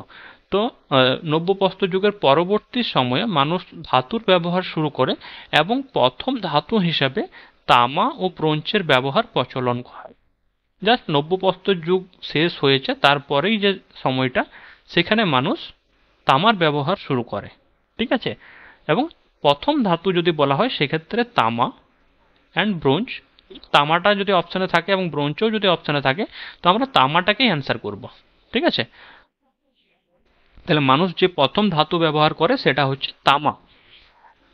তারপরে কি বলছে, বলাই বাহুল্য এই সময় পাথর এবং ধাতুর ব্যবহার প্রচলিত ছিল, এই জন্য এই সময়কে তাম্রপ্রস্তর যুগ বলা হয়। যেখানে তামার তো ব্যবহার হচ্ছেই, তামা তো ব্যবহার করছেই মানুষ, তার সঙ্গে সঙ্গে পাথরও ব্যবহার করছে। তাহলে যেহেতু দুটোই ব্যবহার করছে, সেই জন্য এটার নাম তাম্রপ্রস্তর যুগ। তামা এবং পাথর দুটোই ব্যবহার করছে, তো এটা তাম্রপ্রস্তর যুগের মধ্যে পড়ছে ওই জন্য। বৈশিষ্ট্য, মূলত কৃষিকাজ, শিকার, মৎস্য শিকার, হ্যাঁ, প্রভৃতি কাজ করে তারা জীবনযাপন করত। ঠিক আছে, কৃষিকাজ, শিকার, মৎস্য শিকার মানে মাছ ধরা, প্রভৃতি কাজ করে জীবনযাপন করত। মানুষ এই সময় মাটি, কাঠ, পোড়ামাটির তৈরি বাড়ি নির্মাণ শেখে, মানে ঘর বাড়ি বানাতে শিখছে। কি কি দিয়ে? মাটি দিয়ে, কাঠ দিয়ে, হ্যাঁ, মাটিকে পোড়াতে শিখে, মাটিকে রং করতেও শিখেছিল এই সময় মানুষ। ঠিক আছে, তো এই সমস্ত দিয়ে কিন্তু প্রথম এই যে তাম্রপ্রস্তর যুগে মানুষ ঘরবাড়ি নির্মাণ করা বা এসবের কাজ কিন্তু মানুষ মাটিকে পোড়াতে শিখে, ঠিক আছে? মাটি পুড়িয়ে আমরা করি, আমরা যেমন ইট ব্যবহার করি, তো ইটটাকে তো আমরা মাটিটাকে পোড়াই করে তৈরি করি। তো পোড়া মাটির বিভিন্ন রকমের জিনিস দিয়ে মানুষ ঘর বানা, মানে মাটি পড়িয়ে ঘর বানাতে শিখে মানুষ, ঠিক আছে? ষাঁড় ও মাতৃদেবীর পূজা প্রচলিত হয়, মানুষ পূজা পাশা শিখে, ঠিক আছে? পূজা করতে শুরু করে কখন থেকে? এই যে তাম্রপ্রস্তর যুগ থেকে, ঠিক আছে? সেখানে ষাঁড়কে পূজা করা হতো এবং মাতৃদেবী হিসেবে কোনো দেবীকে পূজা করা হতো, ঠিক আছে? এবং ঝুম চাষের প্রচলন হয়, এই সময় ঝুম চাষের প্রচলন হয়। এগুলো কোশ্চেনে থাকে, এগুলো কিন্তু প্রত্যেকটাই পয়েন্ট। ঝুম ঝুম চাষের প্রচলন কখন হয়? তাম্রপ্রস্তর যুগে। ধান চাষ ছিল পূর্ব ভারতের, এটা সরি, এটা 90 হবে না, 90, ঠিক আছে? নব্য প্রস্তর যুগের মূল বৈশিষ্ট্য। ধান চাষ ছিল পূর্ব ভারতের নব্য প্রস্তর যুগের মূল বৈশিষ্ট্য। ধান চাষ নব্য প্রস্তর যুগের মূল বৈশিষ্ট্য, ঠিক আছে?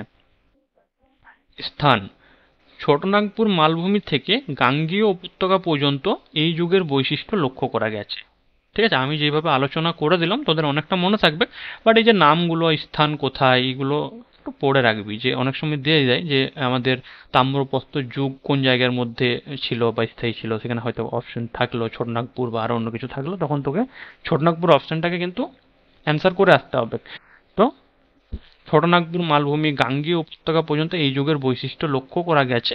এছাড়া মাইশোর ও নর্মদা উপত্যকাতেও এই যুগের প্রমাণ পাওয়া গেছে, ঠিক আছে?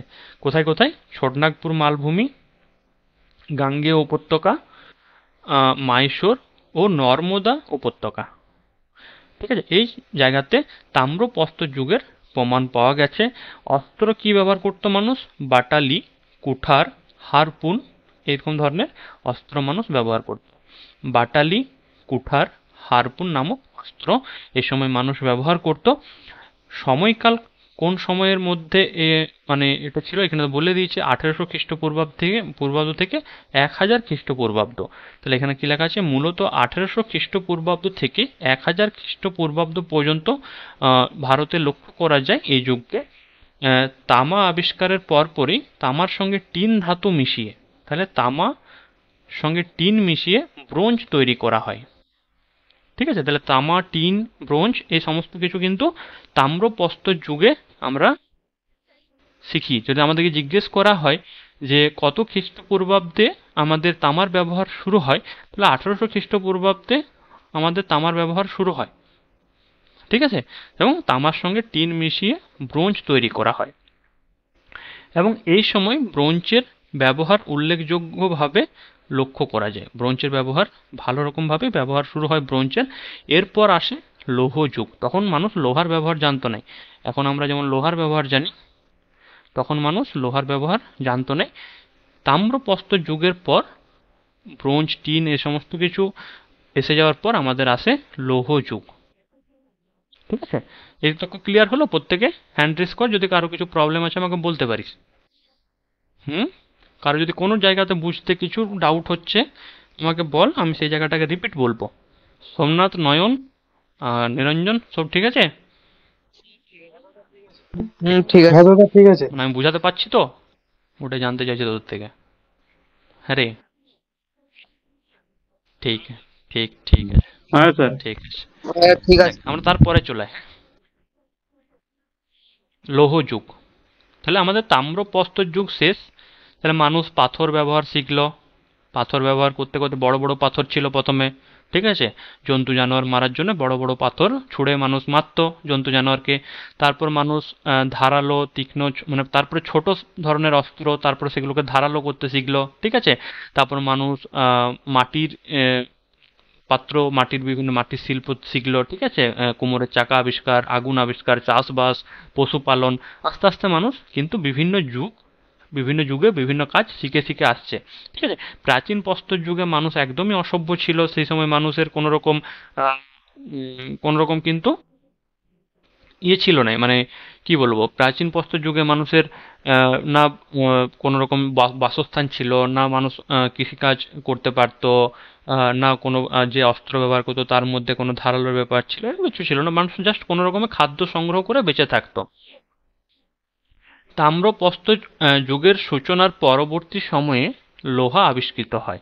তাহলে তাম্রপ্রস্তর যুগের সূচনার পরবর্তী সময় মানে তাম্রপ্রস্তর যুগ শেষ হওয়ার আগেই মানে জাস্ট পরবর্তী সময়ে আমাদের লোহা আবিষ্কৃত হয় এবং এই সময় থেকে লৌহ যুগের সূচনা। ঠিক আছে, লোহা আবিষ্কার হয়। ঠিক আছে, তারপর থেকে আমাদের লৌহ যুগের সূচনা।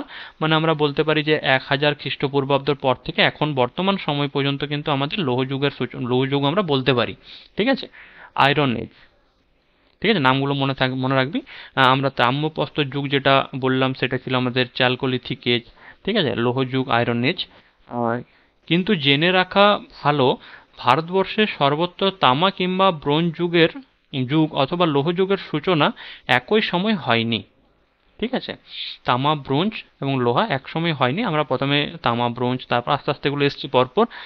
তারপরে কি বলছে, যেমন দক্ষিণ ভারতে ব্রোঞ্জ, ঠিক আছে, সর্বত্র বলেছে মানে ভারতের সব জায়গাতে। ঠিক আছে, সব জায়গাতে কিন্তু একসঙ্গেই আমাদের সব ধাতুর ব্যবহার শুরু হয়নি, বিভিন্ন জায়গায় শুরু হয় বিভিন্ন রকমভাবে। তার প্রথমে দক্ষিণ ভারতে ব্রোঞ্জ কিংবা তাম্র যুগের কোনো অস্তিত্বই ছিল না।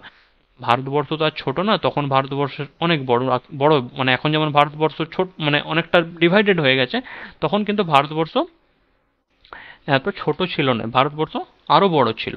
তো সেই সময় আমরা এই যে দক্ষিণ ভারতে তাম্রপ্রস্তর যুগের কোনো অস্তিত্বই ছিল না। মধ্যপ্রস্তর যুগের পর দক্ষিণ ভারতে সরাসরি লৌহ যুগের সূচনা হয়। মানে তারা তামার ব্যবহার করেই নেই, দক্ষিণ ভারতের লোক প্রস্তর যুগের পর লোহার ব্যবহার শিখে। ঠিক আছে, ভারতের কোনো কোনো জায়গায় আমরা তাম্রপ্রস্তর যুগের ব্যবহার দেখতে পাই। কোথায় কোথায় আমরা এখানে লিখে রেখেছি স্থান: ছোটনাগপুর মালভূমি, গাঙ্গেয় উপত্যকা, বিভিন্ন জায়গাতে তখন আমাদের তামার ব্যবহার শুরু হয়েছিল। বাট ভারতের সর্বত্র কিন্তু তামার ব্যবহার হয়নি। দক্ষিণ ভারতে সরাসরি আমরা লৌহর ব্যবহার দেখতে পাই। বিভিন্ন স্থপতি সৌধ কিংবা স্মৃতিস্তম্ভ থেকেই একমাত্র তাম্র ব্রোঞ্জ যুগ থেকে লৌহ যুগকে আলাদা করা যায়। ভারতবর্ষের বেশ কিছু স্থানে যেমন আসাম, বিহার, মধ্য ভারত, গুজরাট, কাশ্মীর প্রভৃতি জায়গায় এসব সৌধের নিদর্শন পাওয়া গেছে। তবে সবথেকে বেশি পরিমাণে এসব সৌধ কিংবা স্মৃতিস্তম্ভ, বিভিন্ন যে লোহার সৌধ বা স্মৃতিস্তম্ভ দেখা গেছে দক্ষিণ ভারতের কর্ণাটক নিকটবর্তী এলাকায়।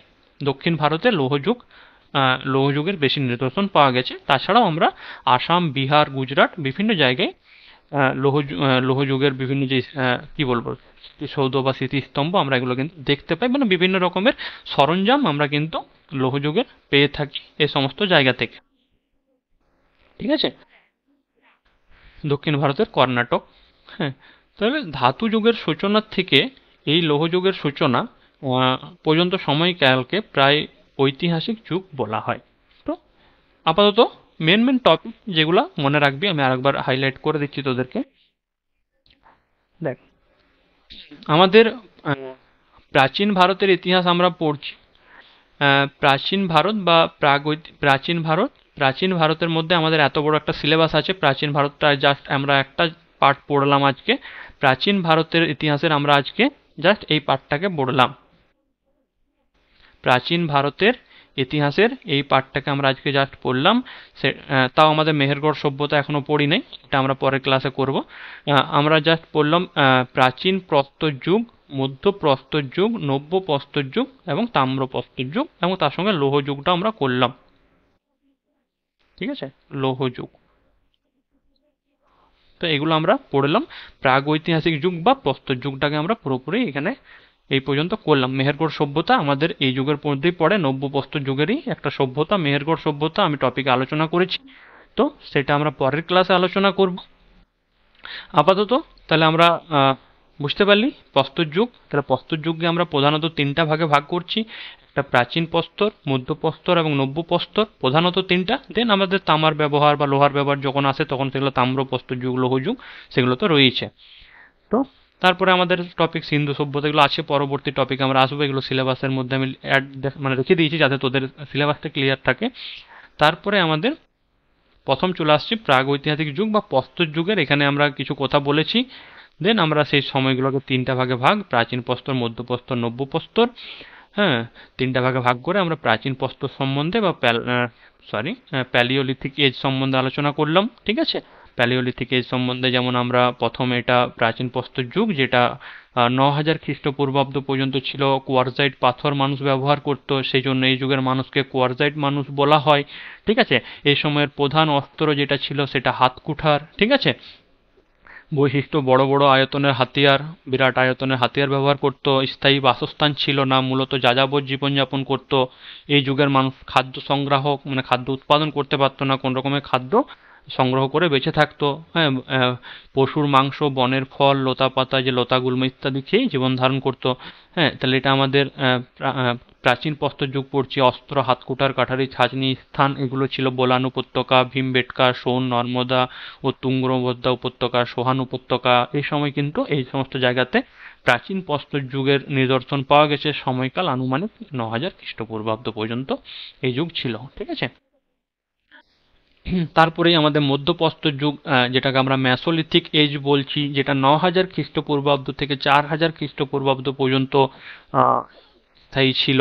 যেখানে এই যুগের মানুষেরা মূলত ক্ষুদ্র আকৃতির, মানে ছোট ছোট আকৃতির হাতিয়ার ব্যবহার করতে শিখেছিল। ঠিক আছে, প্রাচীন প্রস্তর যুগে বড় বড় হাতিয়ার মানুষ ব্যবহার করতো, বাট মধ্যপ্রস্তর যুগে ছোট ছোট হাতিয়ার মানুষ ব্যবহার করতে শিখে। সেই জন্য এই যুগটাকে ক্ষুদ্রাস্ত্র যুগ হিসাবেও চিহ্নিত করা হয়। কোশ্চেনে থাকতে পারে যে ক্ষুদ্রাস্ত্র যুগ কোন যুগকে বলা হয়, তখন আমাদেরকে উত্তর করতে হবে মধ্যপ্রস্তর যুগকে। বৈশিষ্ট্য কি? মৃৎশিল্প, কৃষিকাজের সূচনা এই সময় হয়। হ্যাঁ, তাছাড়াও এই যে পশুপালন, গৃহপালিত পশুপালন আমাদের মধ্যপ্রস্তর যুগেই হয়ে থাকে। ঠিক আছে, এবং অস্ত্রের নাম বর্ষা ফলক, ক্ষুদ্রাস্ত্র, কর্তনের ব্যবহার দেখা যায়। স্থান পাঁচমারি, ভীমবেটকা। ভীমবেটকা কোথায়? মধ্যপ্রদেশ। তারপরে লংঘাঞ্জ, গুজরাট। এই সমস্ত জায়গাতে কিন্তু আমরা এটা দেখতে পাই। এসব স্থানে সময়কাল কি আছে? মোটামুটি 9000 খ্রিস্টপূর্বাব্দ থেকে 4000 খ্রিস্টপূর্বাব্দ পর্যন্ত ভারতে এই যুগ স্থায়ী হয়েছিল। 9000 থেকে 4000। 9000-এর আগে ছিল, 9000 খ্রিস্টপূর্বাব্দের আগে ছিল প্রাচীন প্রস্তর। দেন 9000-এর পর থেকে 4000 পর্যন্ত এটা চলে আসছে আমাদের। এই যে সময়কালটা মাঝখানের 9000 থেকে 4000, এটা হচ্ছে মধ্যপ্রস্তর, আর এর আগেরটা প্রাচীন প্রস্তর। প্রাচীন প্রস্তর। হ্যাঁ, তারপরে বিন্ধ্য পর্বতের গুহা থেকে প্রথম ক্ষুদ্রাস্ত্র আবিষ্কার করেন কার্লাইল। ঠিক আছে, তাহলে এটা হচ্ছে ক্ষুদ্রাস্ত্র আবিষ্কার কে করেন? কার্লাইল, মধ্যপ্রস্তর যুগে। নব্যপ্রস্তর, নিওলিথিক এজ, 4000 থেকে 1800 খ্রিস্টপূর্বাব্দ। জীবনযাত্রা মানুষের এবং তাদের যে সমাজ ব্যবস্থা অনেকটা উন্নত হয়। হ্যাঁ, মানুষের খাদ্য সংগ্রাহকের পরিবর্তে খাদ্য উৎপাদক হয়ে ওঠে। হ্যাঁ, এখানে আমাদের মানুষ দেখতে পাচ্ছি যে, সরি, আমাদের মধ্যপ্রস্তর যুগে মানুষ কিন্তু চাষবাস শিখে যায়, যে এই যে কৃষিকাজের সূচনা হয়, এবং যেটা নব্যপ্রস্তর যুগে রেভলিউশন হয়, তার অনেক উন্নতি ঘটে। ঠিক আছে, এবং পশুপালন বেশি অগ্রসর হয়। তো সেই জন্যে এবং এই যুগে মানুষ বার্লি, গম, ধান প্রভৃতি চাষ শিখে নব্যপ্রস্তর যুগে। সেই জন্য এই যুগটাকে আমরা নিওলিথিক রেভলিউশন বলেছেন কে? গর্ডন চাইল্ড নামে কোনো ঐতিহাসিক এই যুগটাকে আমাদের রেভলিউশন, নিওলিথিক রেভলিউশন বলেছে। আগুনের ব্যবহার কখন শুরু হয়? নব্যপ্রস্তর যুগে। কুমোরের চাকা নব্যপ্রস্তর যুগে। পাথরের হাতিয়ারগুলি ছিল মসৃণ এবং ধারালো, ব্যবহার উপযোগী। নব্যপ্রস্তর যুগে মানুষের অনেকটাই উন্নতি হয়। ঠিক আছে, তো এই যে টপিকগুলো আছে এগুলো পড়বি। পিডিএফটা আমি অবশ্যই তোদেরকে পাঠিয়ে দেবো। তারপরে দেখ, তাম্রপ্রস্তর যুগ আমাদের নব্যপ্রস্তর যুগের ঠিক পরবর্তী সময়ে তামার ব্যবহার মানুষ শিখে। প্রথম মানুষের ব্যবহৃত ধাতু হচ্ছে তামা। ঠিক আছে, এবং তারপরে তামার সঙ্গে টিন মিশিয়ে ব্রোঞ্জ তৈরি করে মানুষ। ঠিক আছে, তো এই যুগটাকে তাম্রপ্রস্তর যুগ বলা হয়। মানুষ মাটি, কাঠ, এইসব পোড়া মাটি এই সমস্ত দিয়ে বাড়ি নির্মাণ করতে শেখে তাম্রপ্রস্তর যুগে। হ্যাঁ, তারপরে কৃষিকাজ, মৎস্য শিকার এই সমস্ত আসছেই। হ্যাঁ, তারপরে পুজো অর্চনা কোন যুগে শিখে? তাম্রপ্রস্তর যুগে মানুষ শিখে। ঝুম চাষের প্রচলন হয় তাম্রপ্রস্তর যুগে। ধান চাষ ছিল নব্যপ্রস্তর যুগের মূল বৈশিষ্ট্য। নব্যপ্রস্তর যুগে আমরা ধান চাষ করেছি। তারপরে স্থান ছোটনাগপুর মালভূমি, গাঙ্গেয় উপত্যকা পর্যন্ত এই যুগে এই যুগের বৈশিষ্ট্য লক্ষ্য করা গেছে। এছাড়া মাইশোর ও নর্মদা উপত্যকাতে এই যুগের প্রমাণ পাওয়া গেছে। ঠিক আছে। অস্ত্র, বাটালি, কুঠার, হারপুন ইত্যাদি এই সমস্ত অস্ত্র মানুষ ব্যবহার করত। সময়কাল মূলত 1800 খ্রিস্টপূর্বাব্দ থেকে 1000 খ্রিস্টপূর্বাব্দ পর্যন্ত সময়কে তাম্রপ্রস্তর যুগ বলা হয়। এই সালগুলো মনে রাখবি, 1800 খ্রিস্টপূর্বাব্দ থেকে 1000 খ্রিস্টপূর্বাব্দ পর্যন্ত। 1000 খ্রিস্টপূর্বাব্দের পর থেকে বর্তমান সময় পর্যন্ত আমরা লৌহ যুগে চলে আসছি, মানে এখনো আমরা লৌহ যুগ বলতে পারি। ঠিক আছে, তাহলে ব্রোঞ্জ, এরপর আসে লৌহ যুগ। আমরা লৌহ যুগের ডিটেলস পড়লাম। ঠিক আছে। এবং দক্ষিণ ভারতে আমাদের কিন্তু তাম্রপ্রস্তর যুগের অস্তিত্ব ছিল না। এবং মধ্যপ্রস্তর যুগের পর দক্ষিণ ভারতে সরাসরি লৌহ যুগের সূচনা হয়। ঠিক আছে, তাহলে এই তক্ক আমাদের হলো। নেক্সট চলে আমরা প্রশ্ন উত্তর আমি কিন্তু রেখেছি এখানে কিছু। যে টপিকটা আমরা পড়লাম সেই টপিক থেকে কিছু কোশ্চেন আমরা যদি সলভ করি তাহলে আমাদের ডিটেলসটা ক্লিয়ার হবে। তো তোরা নিজের থেকে হ্যান্ড রেজ করে বলবি, আমি তাকে জিজ্ঞেস করবো, দেন আমি অ্যান্সারও বলে দেবো। ইতিহাস শব্দের উৎপত্তি কোন শব্দ থেকে? হ্যান্ড রেজ কর, কে বলতে পারবি? চ্যাটেও লিখতে পারিস। ইতিহাস শব্দের উৎপত্তি কোন শব্দের থেকে? আমরা কিছু মানে কি বলবো, কোনো ভাষার একটা শব্দ থেকে ইতিহাস শব্দের উৎপত্তি হয়েছিল, যেটা প্রথমে আমি ক্লাসে বলেছি। গ্রিক শব্দ, একদম। তাহলে আমরা দেখে নিই। ইতিহাস শব্দের উৎপত্তি গ্রিক শব্দ হিস্টোরিয়া থেকে। ঠিক আছে, ইতিহাস শব্দের উৎপত্তি গ্রিক শব্দ হিস্টোরিয়া থেকে, যার মানে জ্ঞান বা অনুসন্ধান। তোরা মন দিয়ে যদি ক্লাস করিস, কোনো রকম গ্যাপিং থাকবে না টপিকটার ওপরে। আমি যেভাবে ক্লাসগুলো তোদের করাচ্ছি, দেন ফাঁকি মারলে কিছুই লাভ হবে না। ঠিক আছে, তারপর মন দিয়ে ক্লাসগুলো কর। ঠিক আছে, তোদের ধর অত বড় গ্রুপটার মধ্যে তোরাই জয়েন করছিস প্রত্যেকদিন ক্লাস, আমি অবশ্যই বুঝতে পারছি তোদের মধ্যে ইন্টারেস্ট আছে নিশ্চয়ই। তাহলে যেহেতু ইন্টারেস্ট আছে, তো ঠিক মতো করে প্রিপারেশন কর, যাতে আমি যে সময়টা দিচ্ছি সেটাও কাজে লাগে, অ্যান্ড তুই যে সময়টা দিচ্ছিস তো সেই সময়টা তোর যেন কাজে লাগে। ঠিক আছে, দেন কিছু প্রশ্ন বলার জানার আমাকে তো বলতে পারিস। ঠিক আছে, আমি তো সমস্ত তোদেরকে ফ্র্যাঙ্কলি বলছি, কোনোটাই তো তোদের জন্য আমি বলিনি যে বলবো না। ঠিক আছে, তো মন দিয়ে পড়, অন্তত সময়টাকে পড়। আমি নোটসগুলোও দিয়ে দিচ্ছি, সেগুলোকেই পড়, বেশি পড়তে হবে কি না। ঠিক আছে, এক একটা করে করে করে যাবি না তো একটা টাইমে তো পুরোটাই কমপ্লিট হয়ে যাবে। তাহলে আমাদের ইতিহাস শব্দের উৎপত্তি কোন শব্দ থেকে? ইতিহাস শব্দের উৎপত্তি গ্রিক শব্দ হিস্টোরিয়া থেকে, যার মানে জ্ঞান বা অনুসন্ধান। ঠিক আছে, মনে থাকবে, গ্রিক শব্দ হিস্টোরিয়া থেকে। ঠিক আছে, ইতিহাস শব্দের। নেক্সট, ইতিহাসের জনক বা প্রতিষ্ঠাতা কাকে বলা হয়? আচ্ছা, হ্যান্ড রেজ কর, আমি যাকে জিজ্ঞেস করবো সে বলবে। দুজন, বাকি সোমনাথ, লক্ষ্মী, উম, নয়ন, তোরা এটা তো বলতে পারা উচিত। কাকে বললাম ইতিহাসের জনক? ইতিহাসের জনক বা প্রতিষ্ঠাতা বলা হয় হেরোডোটাসকে। ঠিক আছে, এই যে হিস্টোরিয়া, হিস্টোরিয়া থেকে আমাদের হেরোডোটাস কথাটা মনে রাখতে পারিস। ঠিক আছে, হিস্টোরি থেকেও হেরোডোটাস মনে রাখতে পারিস, ইতিহাসকে আমরা হিস্টোরি বলি। ঠিক আছে, তাহলে হিস্টোরি থেকে আমরা এই যে হেরোডোটাস কথাটাকে মনে রাখতে পারি। ঠিক আছে, তাহলে ইতিহাসের জনক বা প্রতিষ্ঠাতা কাকে বলা হয়? প্রাচীন গ্রিক দার্শনিক হেরোডোটাস ইতিহাসের প্রতিষ্ঠাতা বা জনক হিসাবে পরিচিত। ঠিক আছে, নেক্সট চলে, ভারতীয় ইতিহাসকে সাধারণত কয়টি ভাগে ভাগ করা যায় ও কি কি? ভারতীয় ইতিহাসকে সাধারণত কয়টি ভাগে ভাগ করা যায় ও কি কি? হ্যাঁ, নিরঞ্জন হ্যান্ড রেজ করেছিস, বাকি আর কে? নয়ন। তারপর বল, বল নয়ন, বল বল। টাইপ করতে পারিস, আমি দেখে নেব, কর, আমি ওয়েট করছি। ভারতীয় ইতিহাসকে সাধারণত কয়টি? নব্য, মধ্যপ্রস্তর, না।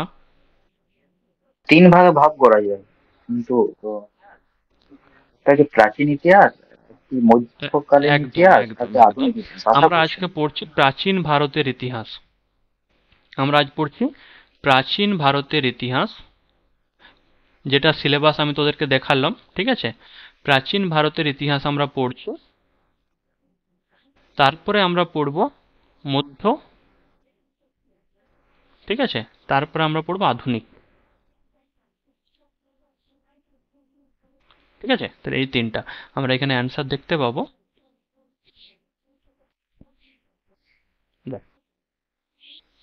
ভারতীয় ইতিহাসকে সাধারণত তিনটি ভাগে ভাগ করা যায়। একটা হচ্ছে প্রাচীন ভারত, যেটা শুরু করেছি আমরা ক্লাস, এটা পুরো সিলেবাস কমপ্লিট হওয়ার পর আমরা মধ্যযুগের পড়ব। দেখ, প্রাচীন ভারতের মধ্যে আমাদের পড়ছে প্রস্তর যুগ, ঠিক আছে? প্রাচীন ভারতের মধ্যে আমাদের একটা পড়ছে প্রস্তর যুগ। যেই প্রস্তর যুগকে আমরা তিনটা ভাগে ভাগ করছি, একটা প্রাচীন প্রস্তর, এখানটাতে গোলমাল হচ্ছে তোদের, প্রাচীন প্রস্তর, দেন মধ্য প্রস্তর,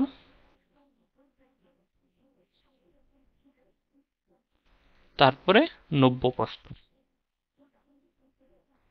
আর কিছু কি ডাউট থাকছে? আমরা ভারতীয় ইতিহাস, ইন্ডিয়ান হিস্টোরিকে প্রধানত তিনটা ভাগে ভাগ করি, যেটা প্রাচীন ভারতের ইতিহাস, মধ্যযুগের ভারত বা আধুনিক ভারত। ঠিক আছে, এই তিনটা ভাগ হচ্ছে ইন্ডিয়ান হিস্টোরির ভাগ। প্রাচীন ভারত, মধ্যযুগের ভারত, আধুনিক ভারত। এবারে প্রাচীন ভারতের মধ্যে আমরা পড়ি প্রস্তর যুগ, একটা তার সিলেবাসে আসছে প্রস্তর যুগ। সেই পাথরের ব্যবহারটাকে প্রস্তর যুগ বলা হচ্ছে। এই প্রস্তর যুগের আবার তিনটা ভাগ, যেটা প্রাচীন প্রস্তর, মধ্য প্রস্তর, নব্য প্রস্তর। আরেকবার বলে দিচ্ছি তোদের ক্লিয়ার, যাতে পুরো মাইন্ডে ক্লিয়ার থাকে। ইন্ডিয়ান হিস্টোরি বা ভারতের ইতিহাসকে তিনটা ভাগে ভাগ করা হয়। একটা হচ্ছে প্রাচীন ভারত, মধ্যযুগের প্রাচীন ভারত, মানে মানুষের এই যে প্রস্তর যুগ, এগুলো সব প্রাচীন ভারতের পড়ছে। তারপর মধ্যযুগের পড়বো আমরা বিভিন্ন যে রাজরাজাদের গল্প ছিল। দেন আমরা আধুনিক ভারত, যেটা স্বাধীনতা সংগ্রাম, এই ধরনের জিনিস আমরা আধুনিক ভারতে পড়বো। ঠিক আছে, তো এই সমস্তভাবে আমাদের এই যে ভারতীয় ইতিহাসকে তিনটা ভাগে ভাগ করা হয়। নেক্সট চলে, প্রস্তর যুগকে প্রধানত কয়টি ভাগে ভাগ করা যায় ও কি কি? এটাতে অ্যান্সার তোরা প্রত্যেকে পারবে। প্রস্তর যুগ আমরা পড়লাম এতক্ষণ, যেটা হচ্ছে মধ্যপ্রস্তর, এটা আমি আর জিজ্ঞেসই করবো না, কারণ সরি, প্রাচীন প্রস্তর, মধ্যপ্রস্তর এবং নব্যপ্রস্তর। তাহলে প্রস্তর যুগকে সাধারণত তিনটা ভাগে ভাগ করা যায়। এক হচ্ছে প্রাচীন প্রস্তর যুগ, দুই হচ্ছে মধ্যপ্রস্তর যুগ, তিন নব্যপ্রস্তর যুগ। প্রাচীন প্রস্তর যুগ, মধ্যপ্রস্তর যুগ, নব্যপ্রস্তর যুগ। প্রস্তর যুগকে এই তিনটা ভাগে ভাগ করা যায়। নেক্সট, প্রাচীন প্রস্তর বা প্যালিওলিথিক শব্দটি কে প্রথম ব্যবহার করেন? দেখি কার মনে আছে। প্রাচীন প্রস্তর বা প্যালিওলিথিক শব্দটি কে প্রথম ব্যবহার করেন? লক্ষ্যে হ্যান্ড রেস করে রেখেছিস, বল, বলতে পারবি? তা হ্যান্ড রেস কেন করছিস? না। হাত নাম। হ্যাঁ বল, রাজু সরি, তুই নামটা চেঞ্জ কর, নিরঞ্জন বল। জন লুবক। লুবক। তাহলে প্রাচীন প্রস্তর বা প্যালিওলিথিক শব্দটি প্রথম ব্যবহার করেন জন লুবক। ঠিক আছে, ক্লাস মন দিয়ে করতে হবে, নাহলে এই কোশ্চেনগুলো সলভ করতে পারবি না। প্রত্যেকটা জিকে ডেসক্রিপটিভ করানোর পর আমি কিন্তু এইভাবে রাখবো, তাহলে অ্যান্সারগুলো তোদের থেকে জিজ্ঞেস করবো। তোরা অ্যাটেন্টিভ ভাবে ক্লাস না করলে তুই বুঝতে পারবো যে অ্যাটেন্টিভ ভাবে ক্লাস করছিস না। প্রাচীন প্রস্তর বা প্যালিওলিথিক প্রথম ব্যবহার করেন জন লুবক। মাথায় থাকবে, এগুলো খাতায় নোট করে নিবি, এমন না শুধু যে পিডিএফ এ পড়ে থাকলেও এরকম করিস না। হ্যাঁ, দেখ তারপরে চলে, কোয়ারজাইট মানুষ কোন যুগের মানুষকে বলা হতো? কোয়ারজাইট মানুষ কোন যুগের মানুষকে বলা হতো? প্রাচীন প্রস্তর যুগের মানুষকে মূলত কোয়ারজাইট পাথর দ্বারা অস্ত্র-শস্ত্র নির্মাণ করা হতো। দেখেন প্রশ্ন থেকে পড়ে আমি, প্রাচীন প্রস্তর যুগের মানুষকে বলা হয় কোয়ারজাইট মানুষ। মূলত কোয়ারজাইট পাথর দ্বারা অস্ত্র-শস্ত্র নির্মাণ করা হতো, তাই এই যুগের মানুষকে কোয়ারজাইট মানুষ বলা হতো। ঠিক আছে, দেখ নেক্সট পর, প্রাচীন প্রস্তর যুগে মানুষের প্রধান হাতিয়ার কি ছিল? প্রধান হাতিয়ারটা কি ছিল, যেটা আমি বারবার বলে দিলাম ক্লাসে, আশা করি বলতে পারবি। বল, প্রাচীন প্রস্তর যুগে মানুষের প্রধান হাতিয়ার কি ছিল? বল, সপ্তম বল। হাতে কুড়াল। যে হাত কুঠার। ঠিক আছে, তো প্রাচীন প্রস্তর যুগে মানুষেরা একটি মাত্র হাতিয়ার, যেটা দিয়ে মাংস কাটতো, কাঠ কাটতো, শিকার কাজ করতো, এই সমস্ত কাজ, যেটা একটাই মাত্র হাতিয়ার ব্যবহার করতো, যেটা হচ্ছে হাত কুঠার। এ ধরনের একটা হাতিয়ার দিয়ে প্রাচীন যুগের, মানে প্রাচীন প্রস্তর যুগের মানুষের এটাই প্রধান হাতিয়ার ছিল।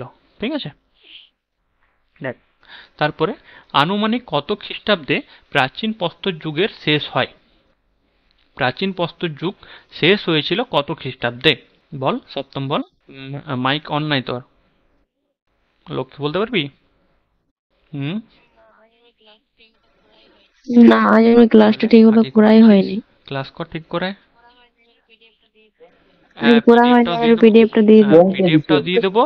আর এই ক্লাসটা তো আমি আপলোড করবো ইউটিউবে, তো তুই রেকর্ডিংটাও দেখবি, ঠিক আছে? তাহলে কি হবে না, পরের ক্লাসগুলোতে তোর অসুবিধা হবে না, নাহলে পরের ক্লাসগুলো তো ফাঁকাই যাবে মাথাটা। হ্যাঁ, একটু কষ্ট করবি, হ্যাঁ, রাত জেগে হলেও দেখে নিবি, মানে পিডিএফটা পড়ে নিবি আর তুমি দিয়ে দিবে, আজকে হ্যাঁ দেখে নেবো। এখন আজকে করা হয়নি। দেখ, বল, বল সপ্তম বল। 10K বেশি 10,000। কোনো বই আছে 9,000, হয়তো আমার এখানে যেটা আমরা পড়বো সেটা হচ্ছে যে আনুমানিক 9,000 খ্রিস্টপূর্বাব্দে ভারতবর্ষে এই যুগের শেষ হয়।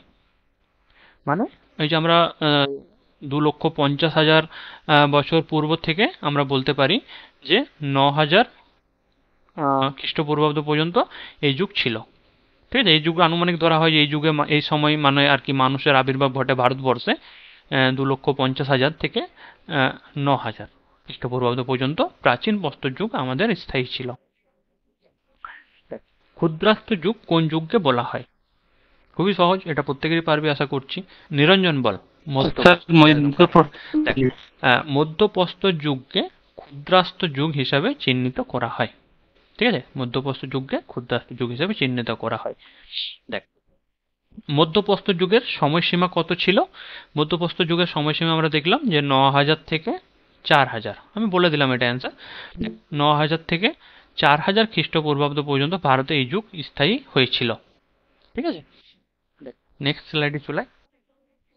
গৃহপালিত পশু পালনের প্রচেষ্টা দেখা যায় কোন যুগে? মানুষ কোন যুগে প্রথম পশুপালন শুরু করেছিল? বল সত্যম বল। হ্যাঁ, তাহলে গৃহপালিত পশুপালনের প্রচেষ্টা দেখা যায় মধ্যপ্রস্তর যুগে। উত্তর আমরা দেখে নিই। গরু ভেড়ার মতো প্রাণীকে গৃহপালিত করার প্রচেষ্টা দেখা যায় মধ্যপ্রস্তর যুগে। ঠিক আছে, তারপরের কোশ্চেন, নব্যপ্রস্তর যুগের সময়সীমা কত? কতদিন আমাদের নব্যপ্রস্তর যুগ স্থায়ী ছিল? হ্যাঁ, নিরঞ্জন বল। 4,000 থেকে 1800 পর্যন্ত। 1800, একদম। 4,000 খ্রিস্টপূর্বাব্দ থেকে 1800 খ্রিস্টপূর্বাব্দ পর্যন্ত এই যুগ লক্ষ্য করা যায়। ঠিক আছে, দেখ, মানুষ ধান চাষ কোন যুগে শুরু করে? বল বল সপ্তম বল। নব্যপ্রস্তর যুগে। যারা বলছে কোল্ডিয়ার ছিল প্রথম ধান চাষের, মানে নিদর্শন পাই। নব্যপ্রস্তর যুগে মানুষ বার্লি, গম, ধান প্রভৃতি চাষের সূচনা করে। ঠিক আছে, নব্যপ্রস্তর যুগে মানুষ বার্লি, গম, ধান প্রভৃতি চাষের সূচনা করা হয় নব্যপ্রস্তর যুগে। কুমোরের চাকা এবং সরি কুমোরের চাকা এবং আগুনের ব্যবহার কোন যুগে শুরু হয়? আমি অ্যান্সার করে দিচ্ছি। দেখ, নব্যপ্রস্তর যুগে কুমোরের চাকা আবিষ্কার হয় এবং আগুনের ব্যবহার ব্যাপকভাবে লক্ষ্য করা যায়। ঠিক আছে, আগুনের ব্যাপক ব্যবহার লক্ষ্য করা যায় এই নব্যপ্রস্তর যুগে। ঠিক আছে, মানুষ কোন ধাতু ব্যবহার প্রথম শুরু করে? তাহলে মানুষ নব্যপ্রস্তর যুগের পরবর্তী সময়ে মানুষ ধাতুর ব্যবহার শুরু করে এবং প্রথম ধাতু হিসাবে তামা ব্যবহার প্রচলন হয়। ঠিক আছে, তাহলে নব্যপ্রস্তর যুগের ঠিক পরবর্তী সময়ে মানুষ ধাতুর ব্যবহার শুরু করে এবং প্রথম ধাতু হিসাবে তামার ব্যবহার প্রচলন হয়। ক্লিয়ার হচ্ছে সবারই মধ্যে? তাহলে আমরা যেটা পড়লাম আজকে, প্রাগ ঐতিহাসিক যুগ, প্রাগ ঐতিহাসিক যুগ বা প্রস্তর যুগ।